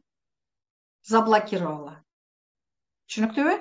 Скорее всего, акча менен байланышкан ата эненин кандайдыр бир силерге жакпаган мамилеси турат. Борсок 06 жазып койсоңор болот, ооба жок деп. Ошон үчүн силер блок койгонсуңар. Акча блок силер үчүн. Боль. Невыносимый боль блок коет. Сезбейсиңер ошондо. Кайсы убакта сезбейсиңер? Ата менен апа бири-бири менен урушуп таарынып кетти, урушты эко. Бала карап турат тиякта 2 жаштагы. Жүрөгү сыгылып атат. Экинчи жолу бала дагы сыгылып атат. Үчүнчү жолу дагы сыгылып атат. Төртүнчү жолу дегенде мен айтат, заблокируем, потому что сен 5-чи жолкуда өлөсүң. Мен дагы өлүп калам. Азыр блокко салабыз аны сезимди. Мындан кийин энең атаң канча жолу кагылышса дагы сен сүрөт же болбосо кино гана көргөндөй карайсың. Бүттү. Сезим жок. Ошону блоктон чыгарыш керек, разблокировка кылыш керек, тилим чулдуруп калды. Башымды бирөө кысып жаткандай болуп кетти. Көрдүңөрбү? Емкость кичинекей болгондо ушундай болот. Силердин салган иштешиңерден акча кысып атат, ыйлагым келип атат. Это сезим. Жүрөгүм кысылып чыкты. Вот это сезим. Кубангандан жүрөк кысылбаш керек негизи. Көрдүңөрбү? Мен кандай сонун ойлоп табат. Кубанып атам, бирок жүрөгүм кысылып кетти. Тамагым кычышып атат, рвота, карлыгач. Вот. Акча силер үчүн ушундай. Тамагым буулуп чыкты. Ооба, 100% борсок 06. Азыркы мен айткан, жанакы сезбей атам деген кыздын эмесин айткам, Блок. Почему? Ата менен апанын болу турат анда. Ошон үчүн ал баарына ыраазымын, жаптым деген. Тирүү туруш үчүн. Карызым толтура дейт. Атанага окуй Армантекке кошкон күн. Көрдүңөрбү? Карызым толтура деген бул дагы детский болдор. Бул дагы детский боль, Анара Касымова. Мына ушундай, көрдүңөрбү? Сездиңерби? Эмне үчүн акчаңарга жетпей атасыңар? Себеби силер акча тапсаңар жүрөгүңөр кысылып, кыймылдай албай каласыңар. Дискомфорт же это. Это не комфорт, а дискомфорт. Желкеңер уюп, жүк көтөрүп атасыңар могу жерде. Акча келсе так ошондой жүк болот деген информация бар. Вот ошону менен иштеш керек. Ал каяктан келген? Эмне себептен? Кайсы убакта пайда болгон? Сезбей атам деген. Акчаны сезсем, мен айне атамдай болуп, мушташ башталат. Лучше не надо. 18 000 айлыкка жашай берем, эптеп-септеп. Көрдүңөрбү? Коркуп катыш керек дегенде. Катыш керек акчаны деген. Мен үчүн жумуш. Аны ката турган жер табыш керек, байпак табыш керек, жаздыктын астын, матрастын астын. Аны еще каждый 24 нерсени ойлоп туруш керек, эч ким таап алган жокпу. Бул мен үчүн өтө чоң жумуш, мен өзүм дагы өткөм, ошон үчүн билип атам. Түшүндүңөрбү? Ошон үчүн мен айтам, кой айланайын, ар кайсы матрастын жыктыгын ар кайсы тешикке катпай эле жок эле жүрөлүчү. Көрдүңөрбү кандай? Это взаимосвязано. Активно иштеп отурабыз. Коркунуч, ишенбөө дегендин баардыгы мына ошол жактан келип атат, урматтууларым. Активно эстеп жатам. Эстеп жатам деген для меня акча непонятное что деген сөз. Какой-то там тоже есть взаимосвязка. Какой-то цепочка есть. Эстеп кайсы убакта эстесиң? Тааныш эмес сөз болгондо, тааныш эмес бир нерсе болгондо, мен сразу укпай башка жака алып кетет. Эстеп атам деген, кстати, как раз телонун реакциясы. Түшүнбөйм деген сөз. Акча жакшы табам, бирок каяка кеткенин билбейм. Бул это уже да. Бул теманы азыр эртеңкиге калтырабыз. Мунун дагы себептери бар. Түшүнүңөр, акча деген силердин чөйрөгө болгон өзүңөрдүн ишеничиңер. Канча акча таап атасыңар, так ошончо чөйрөгө ишенесиңер. Түшүнүңөрбү? Так. Акчага разбор жасайм. Так, акча психологиясы курсуна келип блокторду ачыңыздар, бурул дейт менеджерим жазып аткан турбайбы. Так, эми көпчүлүк учурда биз акча менен биздин кабатырлануу, коопсуздук жана коркунучту чечебиз. Основной. Коопсуздук деген бул эртең өлүп калбайын деген. Ошон үчүн постоянно акчанын артынан эле чуркап жүрөбүз. Коопсуздук. Качандыр бир кезде акча жок болгон, тамак аш жок болгон, ошон үчүн коопсуздук үчүн постоянно запас кылыш керек болчу. Вот ошол программалардын баары кабатырлануу, силер тревожность болсо, акчамды бирөө уурдап кетет, бирөө сурап кетет. Азыр акчам болсо эле даже күйөөңөргө иштетпейсиңер аялдар. Анткени күйөөмдөн туугандары сурайт, тигил сурайт, бул сурайт, андан көрө аны таппаганы жакшы. Же болбосо көпчүлүк учурда мага окшоп ары бери басып кетет деп таптырбай койгон учурлар болот. Силердин айлана чөйрөңөрдө эгерде менин айлана чөйрөмдө болуп аткан окуя мага жакпай атса, аны мен түздүм. Мен режиссермын ошо. Түшүнүңөрбү? Мен. Эгерде күйөөңөр таппай атса акча, значит силер режиссерсуңар. Күйөөңөр жок болсо дагы силер режиссерсуңар. Түшүнүктүү, э? Бар болсо дагы силер режиссерсуңар. Ошон үчүн силердин айлана чөйрөңөрдө болуп аткан нерсенин баары силерге байланыштуу. Силердин бияктагы андан арыраак подсознаниедеги, сознание, подсознание. Запистерге байланыштуу. Акча дагы эле ошол записте турат. Ошол акчаны албай атканыңардын себеби дагы ушул жерде записте турат. Силердин записиңерде. Ар бир адамдыкы, жана айтпадымбы, индивидуальность. Ар кимдики өзүнө жараша записи бар. Так. Эми бул кабатырлануу, коопсуздук, же болбосо коркунучтарды кандай жеңиш керек? Эмне кылыш керек? Бул үчүн биз жашоодогу мамиле дейбизби, интенсивдүүлүк, же болбосо башка чөйрө менен взаимосвязь, мамиле да, биздин тилге айтканда, мамилени калыбына келтиришибиз керек. Кантип? Детский травмалардан арылышыбыз керек. Именно силердин азыр тиякта жүрөккө сайылып турган детский эмоциональный травмаларыңар азыркы акчаларыңарды алып келбей атат. Алып келбей атат. Азыр акчасы жок болгонуңардын дагы силер үчүн кандайдыр бир пайдалуу жактары бар. Это странно звучит, но тем не менее это так. Так, адамга бүтүндүк болгондо гана. Бүтүндүк деген эмне? Биз азыр бүтүндүк десек, биз вроде целый адам көрүнүп атабыз, бирок биздин эмоционалдык өзүбүздүн бүтүндүгүбүз жоктугунан, акчадан кыйналып, же болбосо кыялыңардагы акчанын жоктугу, эмоционалдык бүтүндүк жоктугунан болуп турат. Кантип бүтүн болобуз?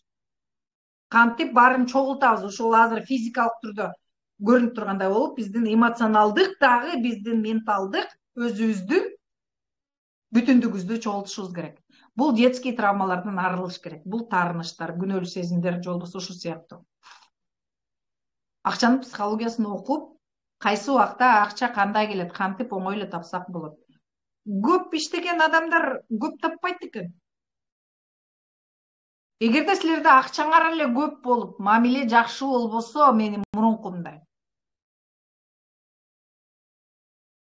ден соолук, жашоодогу ордуңар жок болсо, бул байлык эмес, жанагындай паркка отуруп алып мага окшоп ыйлайсыңар, бир баштык акчаны көтөрүп алып. Миллион тапканда вообще жанагынтип депрессияга кирип кетесиңер бир айга мага окшоп. Мен трупом лежала месяц, только воду пила.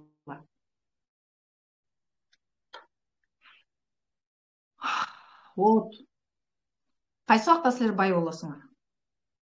Акчаңар дагы, кыялыңар дагы бай. Бар. Мамиле дагы, ден соолук дагы, и жашоодогу ордуңар дагы өзү келет. И миссияңар дагы. Ал үчүн биз биринчи биякта болгон мусорлордон арылышыбыз керек. Эмоционалдык мусорлордон. Мусор деген эмне? Бул биз көзүбүзгө көрүнбөсө эле эчтеке жоктой сезебиз. Бирок өзүңөр как будто 1 тоннадай баса албай жүрөсүңөр. Кээ биринде анорексия, кээ биринде наоборот ашык салмак, мунун баардыгы мусорлор. Мусорлор, именно акчага байланышкан мусорлор. Түшүнүктүү, э? Бул биздин азыр физикалык деген эмне? Мына мен кармап көрүп атам, бүтүнмүн деген сөз. Бирок эмоционалдык бүтүндүк жок үчүн акча жок болуп турат. Ошон үчүн эмоционалдык бүтүндүккө келишибиз керек. Как только келебиз, так ошондой акча келип баштайт. Түшүнүктүүбү? Эми азыр дагы бир мындай практика.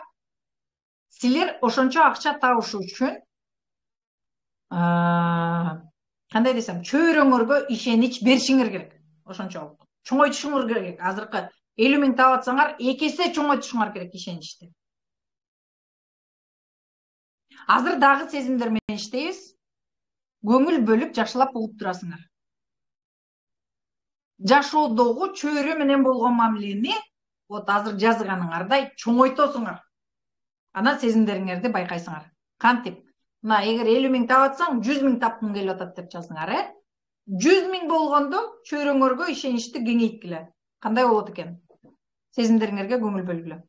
Ички сезимдериңерге. Мына азыр 500 миң табам дедиңер, ошондо чөйрөңөрдү прям мындай элестетип көргүлө. Вот 500 миң таап атам. Мен кимдер менен мамиле кылам? Просто жөн эле өзүңөр сезип көргүлө, денеңердеги сезимдерди. Кандай сезим болуп атат? Кандай абал алып атасыңар? Абал берилип атабы же берилбейлеби?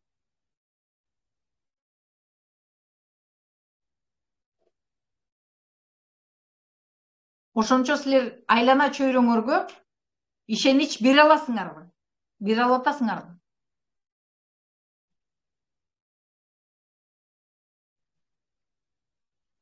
Наоборот, чөйрөгө ишенич кетет го дейт. Сезимдерге көңүл бөлгүлө.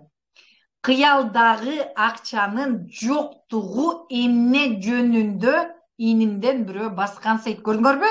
Мына акчаны каалап атасыңар, бирок муну жүк деп түшүнүп атасыңар.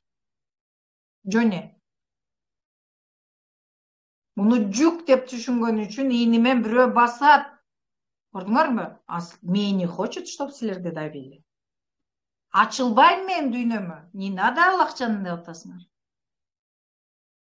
Жардам бермекмин муктаждарга, бул демим кысылып жатат. Мына чындык, бул сезим. Өзүмдү сонун сезип атам, бул товарищи. Алып келчү жерге уже алып келди. Тошнота. Вот это близко к правде, товарищи, потому что канчалык силер сезимди дагы ишеничти чоңойткон сайын эмне болуп атат тааламга? Силер жүк деп түшүнүп атасыңар. Чоң акча жүк деген ишенич бербей эле кайра көрүп койбосун деп жатат. Чөйрөгө ишенич бербей эле кайра көрүп койбосун. Менде да ушундай бар болчу. Чыкый ооруп чыкты. Вот. Чувствую свободу. Это мозг. Жаңыл мырза, еще раз почувствуй. Башым айланып, сол көкүрөгүм кычышып кетти. Вот это чувство, сезим бул. Мен эч нерсе сезбейт экем. Анткени боль менен иштеш керек. Борсок. Көңүлүм ачылып, бодрый сездим. Бул деген, бул дагы көңүлүм ачылып деген. Кантип ачылды көңүлүм? Вот сезимдерди айт, жазчы. Ким? Бектенова. Бектенов Акжол. Көңүлүм ачылып деген бул жомок болуп кетти. Бул менин эмелер. О желкемди жүк түшкөндөй болду. Жүрөктө тынчтануу. Вот жүрөктө тынчтануу это другой. Көкүрөктүн дүкүлдөгөнү тамагыма келип атат. Көрдүңбү? Унутуп атат сени. Белим ооруду. Вот это белим ооруду дегендер силердин рот жөнүндө сигнал деген сөз. Жини келип атат. Не то что ааламга ишенич эмес, жини келип атат. Ошонун баарын мээңер силердики фиксировать этип, акчага жакындатпай атат. Сени белиң ооруйт. Жинин келет. Зачем? Мандраж по коже. Көрдүңөрбү? Башым оорлоду. Конечно, ошондой сезимдерден алыстатып атат. Башымдан төбө жагы ооруп чыкты Махмуда. Денем дүркүрөп кетти. Көрдүңөрбү? Сапарбековна. Вот мунун бардыгы, көрдүңөрбү? Мунун бардыгы силердин тошнота дегендин бардыгы бул келген взаимосвязь акча менен. Себеби силер эмеңерге ачылбай эле кайра катайын деп атасыңар. Бул жүк болот, ответственность. Ответственность тоже это, Жаңыл мырза, это тоже не чувство. Еще раз, почувствуй себя. Почувствуй, что тело говорит, тело. Настроение ачылып, тескери карап кеткендер кайрылабы дегендей. Бул вообще Акжол. Көкүрөгүм ачылгансып атат. Вот это сезим, мурашки по коже, это сезим. Сезимдер жок, көрдүңөрбү, унутуп калгансыңар сезимдериңерди. Ийне менен сайганда сайылганын сезип атасыңарбы? Чымырайт, кычышат, ачышат, бир жерге бирдеме түртүп аткандай болот. Вот это ушул сезим. Жанагындай мен радость болуп атам, тигиндей болуп атам деген бул силердин мээңер курсагым ачып кетти. Вот это сезим да. Көрдүңөрбү? Акчаңар көбөйсө, силерде ушундай сезим болот, курсагыңар ачат. Наоборот, потому что нары жактан келаткан гендеги информациялар азыр ачылып атат. башым ооруп жатат. Мунун баардыгы биздин акчага байланышкан социумга болгон ишеничтерибиз. Ушундай замандан өткөнбүз. Эч кимге көрсөтпөш керек болчу. Эгерде бирөө билип калса, коркуп кеткенден ташната. Ошондой замандан өтүшкөн биздин эн атабыз. Ачык машина алышы оор болчу, аны текшерип туруп, анан акчасы жетсе берчү. Айтышчу, сага алганга болот деп. Билесиңер, ошондой замандан өткөнбүз. Ошонун баары биздин генибизде жазылуу. Бул сезимдер жөн эле чыгып аткан жок силерден. Көпчүлүк учурда эмне үчүн акча келбей атканын даже көпчүлүгү түшүнбөйт. Чын-чынына келгенде. Түшүнбөйт. Эмне себептен мен аракет эле кылып атам, эмне себептен мен көп эле акча табам, чогулбайт. Анткени коркунучуң бар көп акчага байланыштуу. Либо кандайдыр бир мурунку улуу муундарда, бизде мурунку көзүм жашы токтобой эстеп атам, мына. Көзүм жашы токтобой деген бул плач идет. Кто-то плакал ушундай акча үчүн. Көрдүңөрбү кандай запистер кетет? Бардык нерсени алдасаңар болот. Биздин мээбиз ушунчалык умный азыр. Шундай красиво нарисует, что биз өзүбүз ишенип калабыз.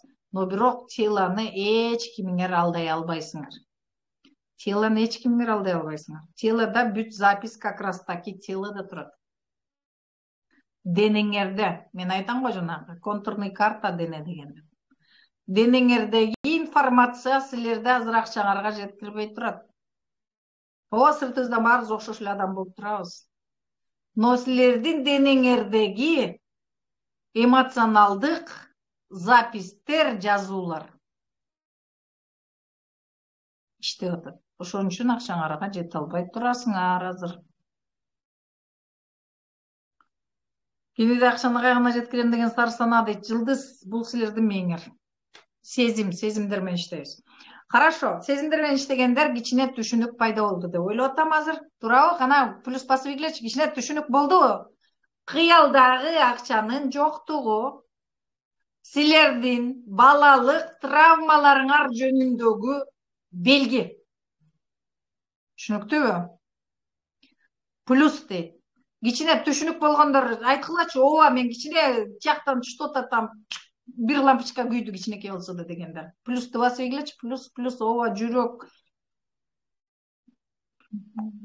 Мен түшүнөйүн, кичине хоть адамдар түшүндү деп. Тело расслаблено и трясется. Хорошо, Жаңыл мырза.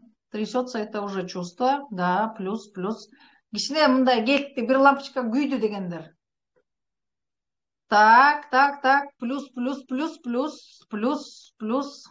Так, плюс Шарипаджи. Ага.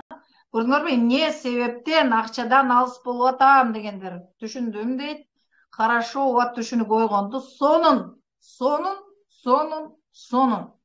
Теорияны түшүндүм, бирок практика нөл дейт. Практикага сезимдерди ачыш керек, потому что боль турат. Сильный боль болгондо силерди киргизбейт, аяк өлүм дегенде. Жок эчтеке сезим. Лучше не чувствовать деген сөз. Борсок 0,6, түшүндүңбү? Жүрөк плюс. Түшүнүк кетти, жасагандар практика. Азаматсыңар. Бул эмне жөнүндөгү маалымат экенин түшүндүңөр, Так. Эми дагы бир практика, өтө күчтүү практика, ошону менен бүтүрөбүз. Түшүнүңөрбү? Азыр айлана чөйрөңөрдөн любой бир предметти, өзүңөргө жаккан любой бир предметти алып бир жерге койгула. Любой, неважно. Может, это вот такой крем, либо вот такая бутылочка, либо подушка, либо игрушка. Эмне көзүңөргө жаккан бир предметти бир жерге койгула, ошо айлана чөйрөңөргө. Бат-баттан. Карагыла дагы. Каалаган жериңерге койгула. Бул силерсиңер. Оюнчук коюп койсоңор болот. Неважно, любой нерсе, эмне колуңарга тийди, любой. Бул менмин деп туруп бир жерге койгула. Койдум дейт. Бир предмет, любой ошо жаныңарда турган нерсени, любой предметти алып бир жерге койгула. Кружка койсоңор болот. сактаганга аракет кылабыз ару. Так, койдуңарбы? Эми экинчи предметти койдум дейт. Эми любой дагы бир экинчи предметти айланаңардан карап туруп, көзүңөр кайсыга токтоду? Көзүңөр токтогон предметти алып, ошонун кайсы жагына кааласаңар койгула. Бул силердин азыркы состоянияңар. Мисалга, азыркы состояние. Каалаган жериңерге койгула. Бул экинчи предмет болду. Эми дагы бир предмет, любой эле жаккан. Подушка болобу, ручка болобу, эмне болобу, атыр болобу, любой нерсе, жаныңарда эмне турат. Бул силердин жанакы 500 миң, миллион, 3 миң евро деп аткан силердин жаңы состоянияңар. Аны дагы бир жерге койгула. Кайсы жерге койдуңар? Каалаган жериңерге койгула.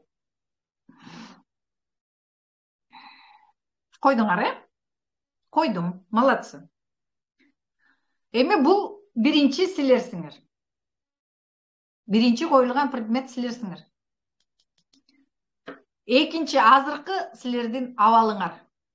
Азыркы абалыңар. Азыр ушул экинчи коюлган предметке биринчи өзүм деген предметтин болот. Любой нерсе койсоңор болот, ооба.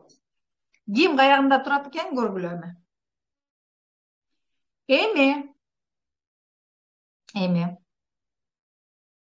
Бул предметтин ордунда, бул силерсиңер деп койгонбуз, туурабы? Эми ошол силерсиңер деген предметти карап, жөн эле сезимдериңерге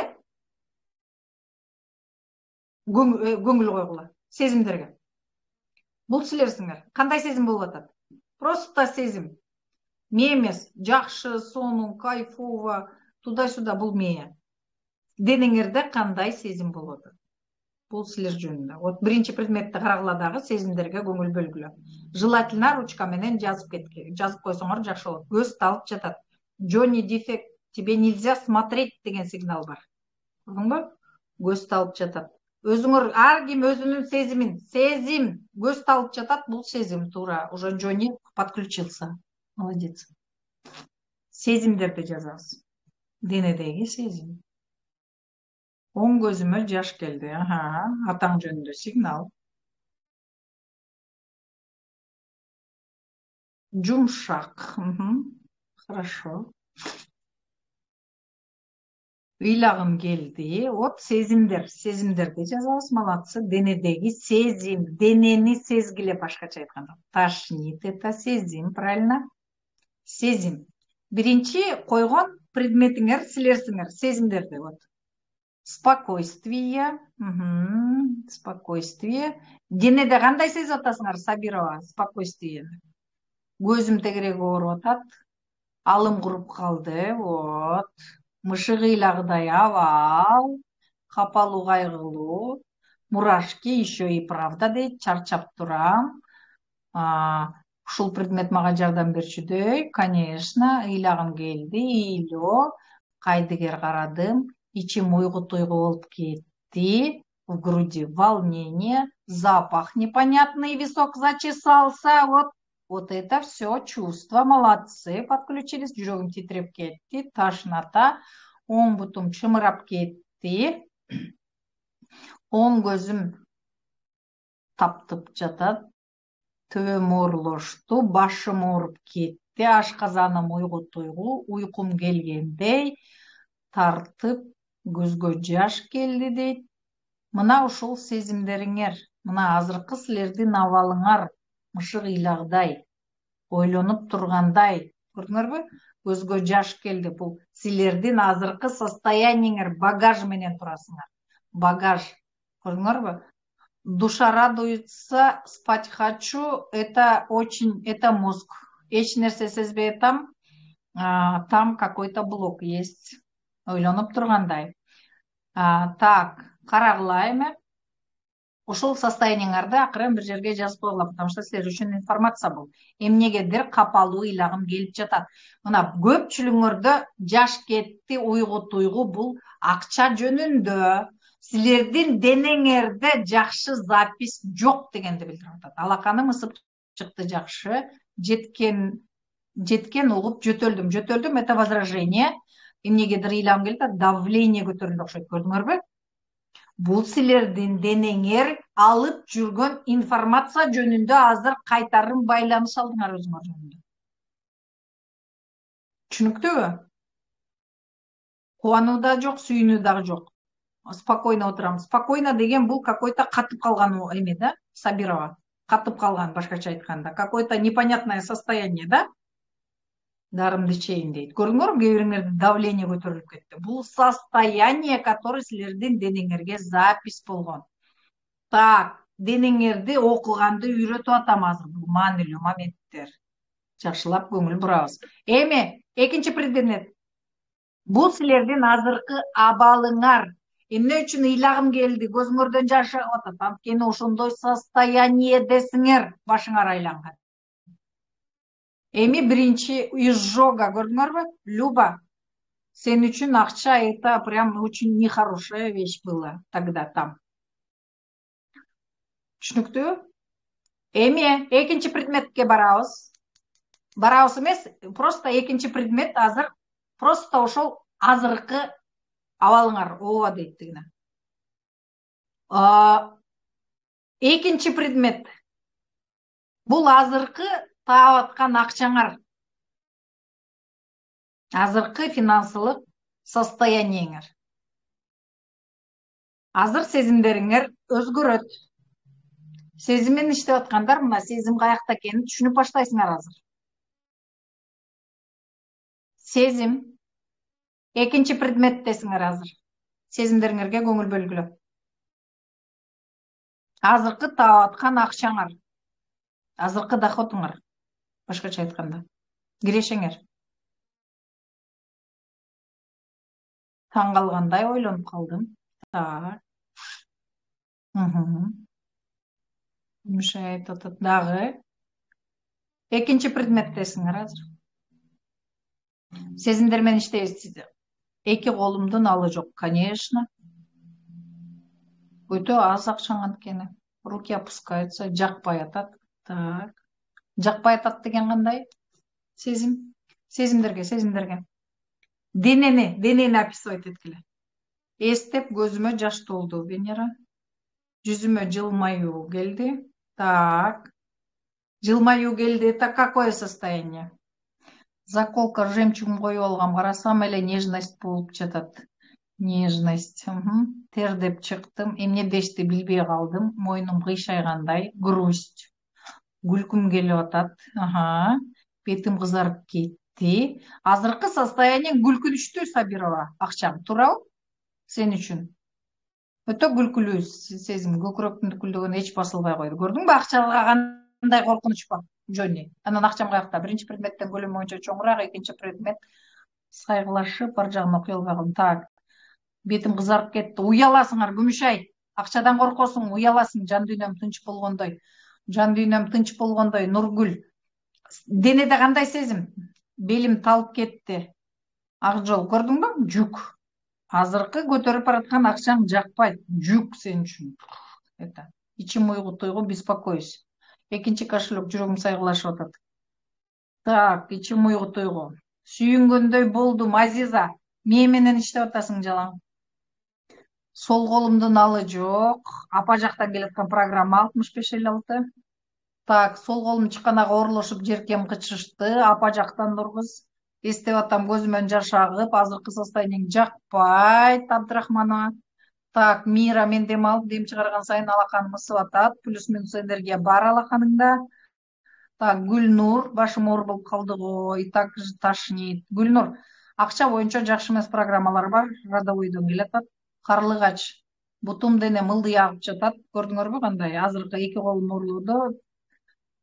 тыптынч Сапарбековна тыптынч деген какой то заморозка раздражает башым кысылып атат муздап кеттим деген уже энергия жок деген сөз денем кычышып кетти это как аллергия для вас азыркы состояниеңар башым кычышып жатат это тоже вот нехорошее состояние азыркы состояниеңар ошондой өзүңөрдү прям удовлетворять этпегендер азыраак көрүп атам бул жерде колум ысыды дегендер кичине жакшыраак плюс эки колум ооруду, эстеп атам дегендер түшүнбөйм. Көзүмө жаш агып атат дегендер ыйды ошондой көрсөтүп атат. Көрдүңөрбү? Бул какой-то азыркы состояниеңер ошондой. Табарсың сайгылашты. Мунун баары жагымсыз сезимдин баары силердин азыркы состояниеңерди описывать этип атат. Көрдүңөрбү? Азыркы состояниеңер жакпай эле турат көпчүлүгүңөргө. Бирин эки ишини көрдүм окшойт, плюс минус еще. Галочка деген сөз. Калганыңардын баарыңардыкы азыркы прям баш оору. Баш оору баарыңардыкы тошнит. Это все вот это с вашей азыркы алып аткан акчаңар силерди радовать этпей эле турат. Так, андан ары кеттик. Терең дем алабыз, демиңерди чыгаргыла. Терең дем алып, демиңерди чыгаргыла. Сезим менен иштеп атабыз. Сезим менен иштеген өтө кызыктуу. Так.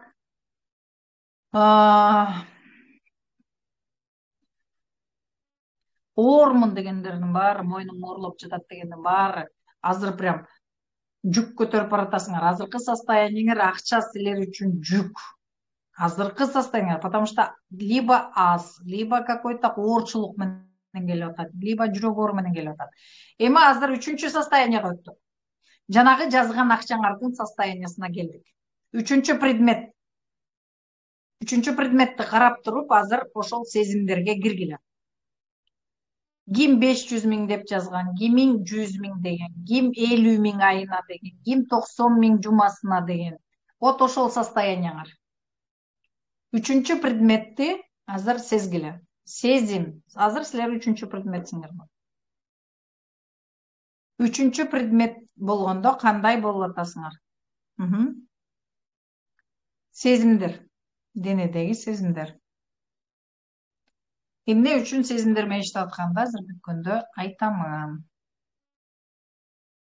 Түшүнбөгөндөр азыр просто сезим дегенде өзүңөрдүн денеңердеги сезимдерге көңүл буруп отургула.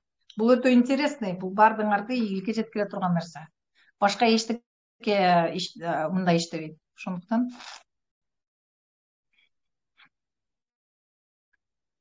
так. Сезимдериңер кандай?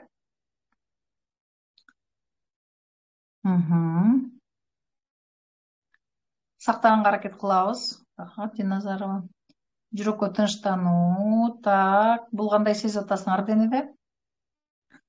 Бул көбүрөөк мээңер болуп атат, оордук. Так, жүрөгүм муздап кетти. Бут темем кызыды. Жаткым келип кетти. Жаткым келип кетти деген энергиянын жоктугу уже. Көтөрө албайм анчаны деген сөз. Жакшы деген бул мээ. Ашыбай эле бош абал болду. Бул мээ ак жол. Жанагы муздаган дене жок, жылмакай болуп оң бут уктап калды. Көрүңөрбү? Ата жактан келаткан программа бар. Оң жок сезбейт деген сөз, уктап калды деген. Эки тезем кычышып, бул ата эне тегиңер жөнүндө уйкум келип атат. Көрүңөрбү? Уйкум келип атат деген сөз энергия жок деген сөз. Ал жерде сол тамагым болуп кетти, башым орлоду. Денем кычышып кетти, оң жагы дейт. Аябай эстеп жатам. Күмүшай. Чоң акчаң, вот ошон үчүн түшүнүк жок даже ал боюнча. Тамандарым чымырады, өзгөчө оң жагы эки алаканым ысыды. Так, жакшы, кайыр. Көзүмдү жумуп расслабленно жаткым келип атат. Расслабленно жаткым келип атат деген сөз, бул мен энергия жоктун белгиси жатат деген. Тамагымда камыктырып калды. Так, андан башка сезим байкаган жокмун. Ашказаным бир башкача болуп кекирдим, оң бутум кычышты, маткам оор сезип атат. Так, оң колуман териси кычышып жатат. Вот бул силердин азыркы жүрөгүмдө тынчтык орногонсуп калды. Бул мээ, Венера. Алакандар окуй албай калдым. Жатып салгым келди. Сол бөйрөгүм сайгылашты.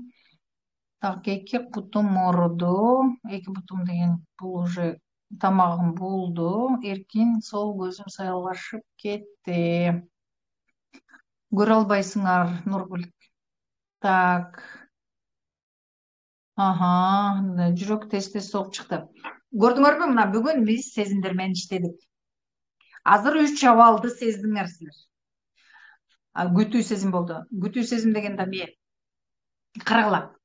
Бул биздин бүт ийгиликке жеткире турган сезимдер. Сезим. өзүңөрдү көздөй караганды үйрөнгүлө, күзгүдөн өзүңөрдү көргүлө бүгүн. Бул эмне себептен биз азыр практика кылдык, прям практика жүзүндө. Себеп дегенде силердин сезимдериңерде кептин баары ошол жерде жатат. Кептин баары ошол жерде жатат. Ал жерде силердин блокторуңар турат. Тамагым буулду, үшүдүм, жаткым келип атат, көзүмөн жаш агып атат. Бул силер үчүн акча коркунучтун белгиси экенин билдирип атат. Бул жерде анча мынча плюс болгон азыраак эле бир 3 кишини көрүп атам. Калганын баарында какой-то отклонение болуп атат. Отклонение деген эмне? Силердин денеңерде жазылган гендер сүйлөп атат, же болбосо информация, маалымат сүйлөп атат. Силердин акчаңардын, силердин азыркы абалыңарга жеткирген именно денеңер биздин подсознание ушунчалык умный, что бизди сакташ үчүн баардык нерсени кылат. Бул азыр кылып аткандагы силерди сактоо максатында. Түшүнүп атасыңарбы? Ошон үчүн акчаңар жок кармап отурат. Себеби качандыр бир кезде мурунку улуу муундарда акча үчүн өлтүрүп койгондор болгон, уртап кеткени болгон, ар кайсыка катып жоготуп алганы болгон, акча деген жаман деген түшүнүк болгон, ошондой заман болгон. Ошонун баардыгы бизде жазылып турган программалар. Вот ошолор менен иштеш керек.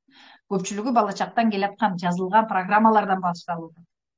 Ошондуктан ошол программалардан кандай айырыласыңар, ошол күнү акча жеңил оңой келип баштайт. Биз үчүн акча өтө оор нерсе. Чын ушул жерде отургандын баардыгы акча оор деген адамдар отурасыңар. Акча оор, ошон үчүн хандрозуңар кармап калды азыр. Колуңар баары шалдырабылдый түшүп калды. Эмнеге? Анткени оордук, жүк деген сөздү билдирип атат. Ошон үчүн оңой чоң ата сүргүнгө айдалган бай манап деп. Сүргүнгө айдалгандардыкы сөзсүз запись бар. Как раз кванттык бөлүкчө ушул жөнүндө. В моменте бүт информация жазылып калган. Эмне үчүн? Тукумду сакташ үчүн. Тукумду сакташ үчүн жасалган бул. Безопасностьтун баары. Көрдүңөрбү? Ошон үчүн бүт информация бизде как четко иштеп атат. Азыр заман бөлөк, доор бөлөк, оңой эле акчага жетсе болот. Бирок мурунку келаткан программалар менен иштеш керек. Мурунку келаткан программа плюс бала чакта силер алган программалар. Вот ошонун баарынан кандай айырыласыңар? Сразу акчанын оңой таап баштайсыңар. Акчаны миллионерлер айтып атпайбы? Кыйналып акча таба албайсың. Акча менен иштегендердин баары айтып атышпайбы? Кыйналып тапкан акча жанагы меникиндей. Ал боль. Акча наоборот, наслаждение менен табылган акча бул бесконечный акчалар. Тынбай келет. Жанагы үйдө отуруп акча тапсам болобу дегендер үчүн. Именно үйдө отуруп наслаждение менен тапкан акча өтө көп силерге нерсе алып келет. Эми менин именно 7 күндө болгону 7 күндө акча психологиясы деген интенсивди баштаймын. Ошого жазылып үлгүргүлө. Именно бул марафондогуларга арзандатуу бар. 4,5 миң рубльден. Калгандары үчүн уже 5 миңден дагы көтөрүлөт. Мурунку марафондо интенсивде окугандар жумасына 50 миң деп жазгандар 100 миң акча табышты. 100 миң. Америкадан катышкан бир кыз 6 миң долларга башка штаттан жумуш тапты. 5 миң сомго күйөөсү лотерея утуп алды. Бирөө ишенбеген, такыр ишенбеген бирөө келди эле ушундай чудо болобу деп отурат. Бул чекелер эле. Бизнестер экесе көбөйдү, айлыктар экесе көбөйдү. Мындай ситуациялар өтө көп. Отзывга кирип окуп чыксаңар болот. 7 күндө өзүңөрдүн акча психология менен иштеп көрөйүн, действительно бул психология иштейт бекен дегендер келип окусаңыздар сонун болот. Себеби пока психологияны оңдомоюнча акчанын көлөмүн өзгөртүү мүмкүн эмес. Акчага болгон мамилени өзгөртмөйүнчө акча силерге келе албайт. Азыр мен силердин өзүңөрдүн денеңер аркылуу өзүңөргө далилдеп бердим. Оор, кыйынчылык деген нерсени эч ким окуганга даярбыз дейт Жоня. Молодец. Пока денеңердеги информациядан кутулмайынча оңой акчага жете албайсыңар. Любой жерге барсаңар, любой жерге барсаңар болот. Так эле ушул жоопту табасыңар. Эң оңой келген бул психология аркылуу. Жеңил табылган акча силерге жеңил расходтогонду үйрөтөт. Жеңил дагы көбөйткөндү үйрөтөт. Көрдүңөрбү, азыр баарыңарды басырык басып, бул жерден баарыңар желкеңерди көтөрө албай, колуңар жерге түшүп калды. Мен эчтеке кылган жокмун. Мен болгону айтып силерге жол көрсөтүүчү болдум. Бирок силер денеңердеги информацияны өзүңөр окуп чыктыңар, урматтууларым. Көрдүңөрбү? И меня мурашит. Бул это правда деген сөз. И вы сами уже убедились. Не просто я слова говорю, а действительно это работает. Түшүнүңөрбү? Вот ушундай. Ошондуктан өзүңөрдүн денеңердеги информацияларды жакшы жакка трансформация кылып, 7 күндүн ичинде акчамды 2 эсе кылам, 3 эсе кылам, 5 эсе кылам, 10 эсе кылам дегендер келгиле. Бүгүн скидка бар. Бүгүн тезинен жазып, брондоп орун алгыла. Вот ушундай. Так, эже кыскасы ойнотулган диагностиканы мага ыйгарсаңыз кандай болот дейби? Кандай болот дейт. Мага өзгөчө керек экен дейт буурсак. Айыр шарт бар. Детские травмалар именно ошол азыр 7 күндүктө иштейбиз. Ал детский травмалар дагы плюс к тому, что у вас идет. Канча дедиңиз акчасын? Азыр брондосоңор 4,5 миңден болот. 7 күндүккө катышамын буюрса дейт буурсак.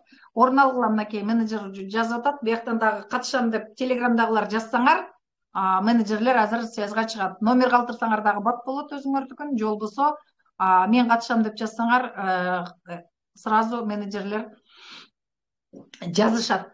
Мен силерге азыр просто практически силердин өзүңөрдө проблема турганын доказывать этип бердим. Мына 2-3 практически воркшоп өткөздүк. Действительно өзүңөрдүн сезим менен иштегенди көрсөттүм. Именно акча менен проблема силердин оор деген подсознаниеңердеги запистен болуп аткан. Көзүмөн жаш агып атат. Акчага байланышкан качандыр бир замандагы ый бар экендиги жөнүндө информация берип атат. Көрдүңөрбү? Акчаны кайка катам, эмне кылыш керек? Мына ошонун баары запистер. Силер өзүңөр считывать этип, өзүңөр көрдүңөр, жон териңер менен сездиңер. Бардык нерсе ошол жерден башталат. Бардык нерсенин индикатору биздин жашообуздагы акча аркылуу. Каалайбызбы, каалабайбызбы? Себеп дегенде бизге жан дүйнө берилген, ага биздин денебиз, мээбиз берилген. Дүкүлдөк качан басылат? Интенсивке кел, окуйбузду күлдөктө басабыз. Терең дем ал. Көрдүңөрбү кандай страх бар, до сих пор басылбай атат жүрөгү. Так, Заринамын жазылгамын дейт. Жакшы, аябай күчтүү сабак болду. Сизге ыраазычылык билгизем дейт. Рахмат. Так, дагы. Эми, мына 2 саат болуп кеттир, билинбей эле. Көрдүңөрбү? Эртең саат Бишкек сааттын менен саат 9-да дагы күтөмүн. Срочно азыр брондоп орун алгыла.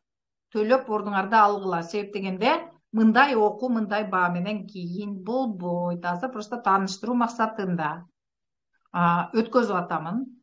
Ошондуктан үлгүрүп калыңыздар. Мындан дагы күчтүү окуулар болот. Ошон үчүн только муну басып өткөндөр андан аркы окуума бара алышат. Себеп дегенде даярдык ошондой тепкич менен кетет. Ошондуктан срочно орун алып үлгүрүңүздөр. Так, эми бүгүнкү сабактан пайда алдыңыздарбы? Пайда алып, чын эле бул иштейт экен дегендер тез азыр брондоп орун алыңыздар. Срочно. Сизди просто сүйөм эже дейт. Мен да ар бириңерди сүйөм. Элестеткиле, бардыңыздар азыр өзүңөрдүн финансовый проблемаңарды чечсеңер, ошончолук айлана чөйрөңөргө силердин ишеничиңер өсөт. Айлана чөйрө деген эмне? Силердин жакындарыңар биринчи. Аялыңар, күйөөңөр, балдарыңар, сүйгөнүңөр, ата энеңер, бир туугандарыңар канча сонун энергия тарайт. Элестетсеңер, кандай сонун энергия тарайт. Мына 7 күндө мен мурунку бул экинчи эле поток. Уже кийинки 3-чү поток вообще башка баа менен болот. Себеби элдер уже ишенди. Бирөө айтып атат, мен 50 миң деп эле жазгам, бир жумада 50 миң болсо деле жаман эмес го деп. Менин мээме батканы ошол 50 миң болчу дейт. Чоң эле жазсам болмок экен, эмне ручканын башын аядым дейт. 100 миң ашық шықты дейді. 7 күндегі результат. 60-70 мың тауышты. Практически бардығы ишенгендердікі көп болды. Ишенбей проверкаға келгендердікі дағы болды. Бар болады. Ишеніп келсеңер өте көп болады. Так, абдан қызықты болды же, рахмат. Сізді просто сүйем дейді. Мен дағы сүйем сілерді. Сүйі жана разычылық. Так, сабақ бомба разымын. Рахмат, бар болуңыз разымын. Эфир сақтаңыз, шаракет қылауыз. Энергичный күшті екен. Супер, рахмат, чоң алар, разы болсын. Рахмат сілерге де, сізді бірінші көршім. Так, жақтыңыз дейді, наконец-то. Поршоқты запыры? Поршоқ 06. Так, соны сабақ болды, сізге разымын дейді сағып өте. Так, разышылық білдірем, соны сабақ болды. Так. Урматтууларым, бардыңарга разымын. Срочно орын алгыла. Арзандатуу менен. Эртең дагы кымбаттап калат. Баарыбызга оңой трансформация дейт Махбуда. Сонун мурунку катышкандар дагы катышыңыздар. Мында вообще бомбический темалар болот. Мурункуда жок темалар болот. Менин окууларым билесиңер. Улам биринчиси экинчисине окшобойт. Эфирди сактаганга аракет кылабыз, Назгүл. Точно айта албайм. Разычылык билдирем дейт. Бардыңарга мен дагы разымын. Мен биринчи Алла Таалама разымын, ушундай мага возможность берип аткан. Мен деле силерге окшош пендемин. Эч өзгөчөлүгүм жок. Баягы билгеним менен бөлүшүп атам. Көп кишиде акча көп болсо ошончолук жакшы, канчасы башталат. Жума бүтөрү менен баштайбыз. Эртең кайсы тема болот, эртең дагы сонун тема болот. Акчанын уландысы болот, дагы практикалар болот. Көбүнчө практика кылабыз, себеп дегенде силер өзүңөр көрүп, сезип, түшүнүшүңөр үчүн. Так, кимге жаккан болсо жүрөктөрдү баскыла, плюстарды, отторду басып ийгиле. Рахмат эже дейт Джонни. Джонни рахмат айткандан это уже хорошо, наверное. Молодец, Джонни, рахмат, Люба, жакшы. Пайда алгандар плюстарды басып ийгиле. Алдым, кичине. Хоть что-то было, хоть кичине, хоть жел ары бери кыймылдады. Так, апал сак, супер разымын. Ой, жүрөктөрүмдөн бурсо карачы, кандай түркөн жүрөгүң бар, карачы, анан сезбейм дейсиң.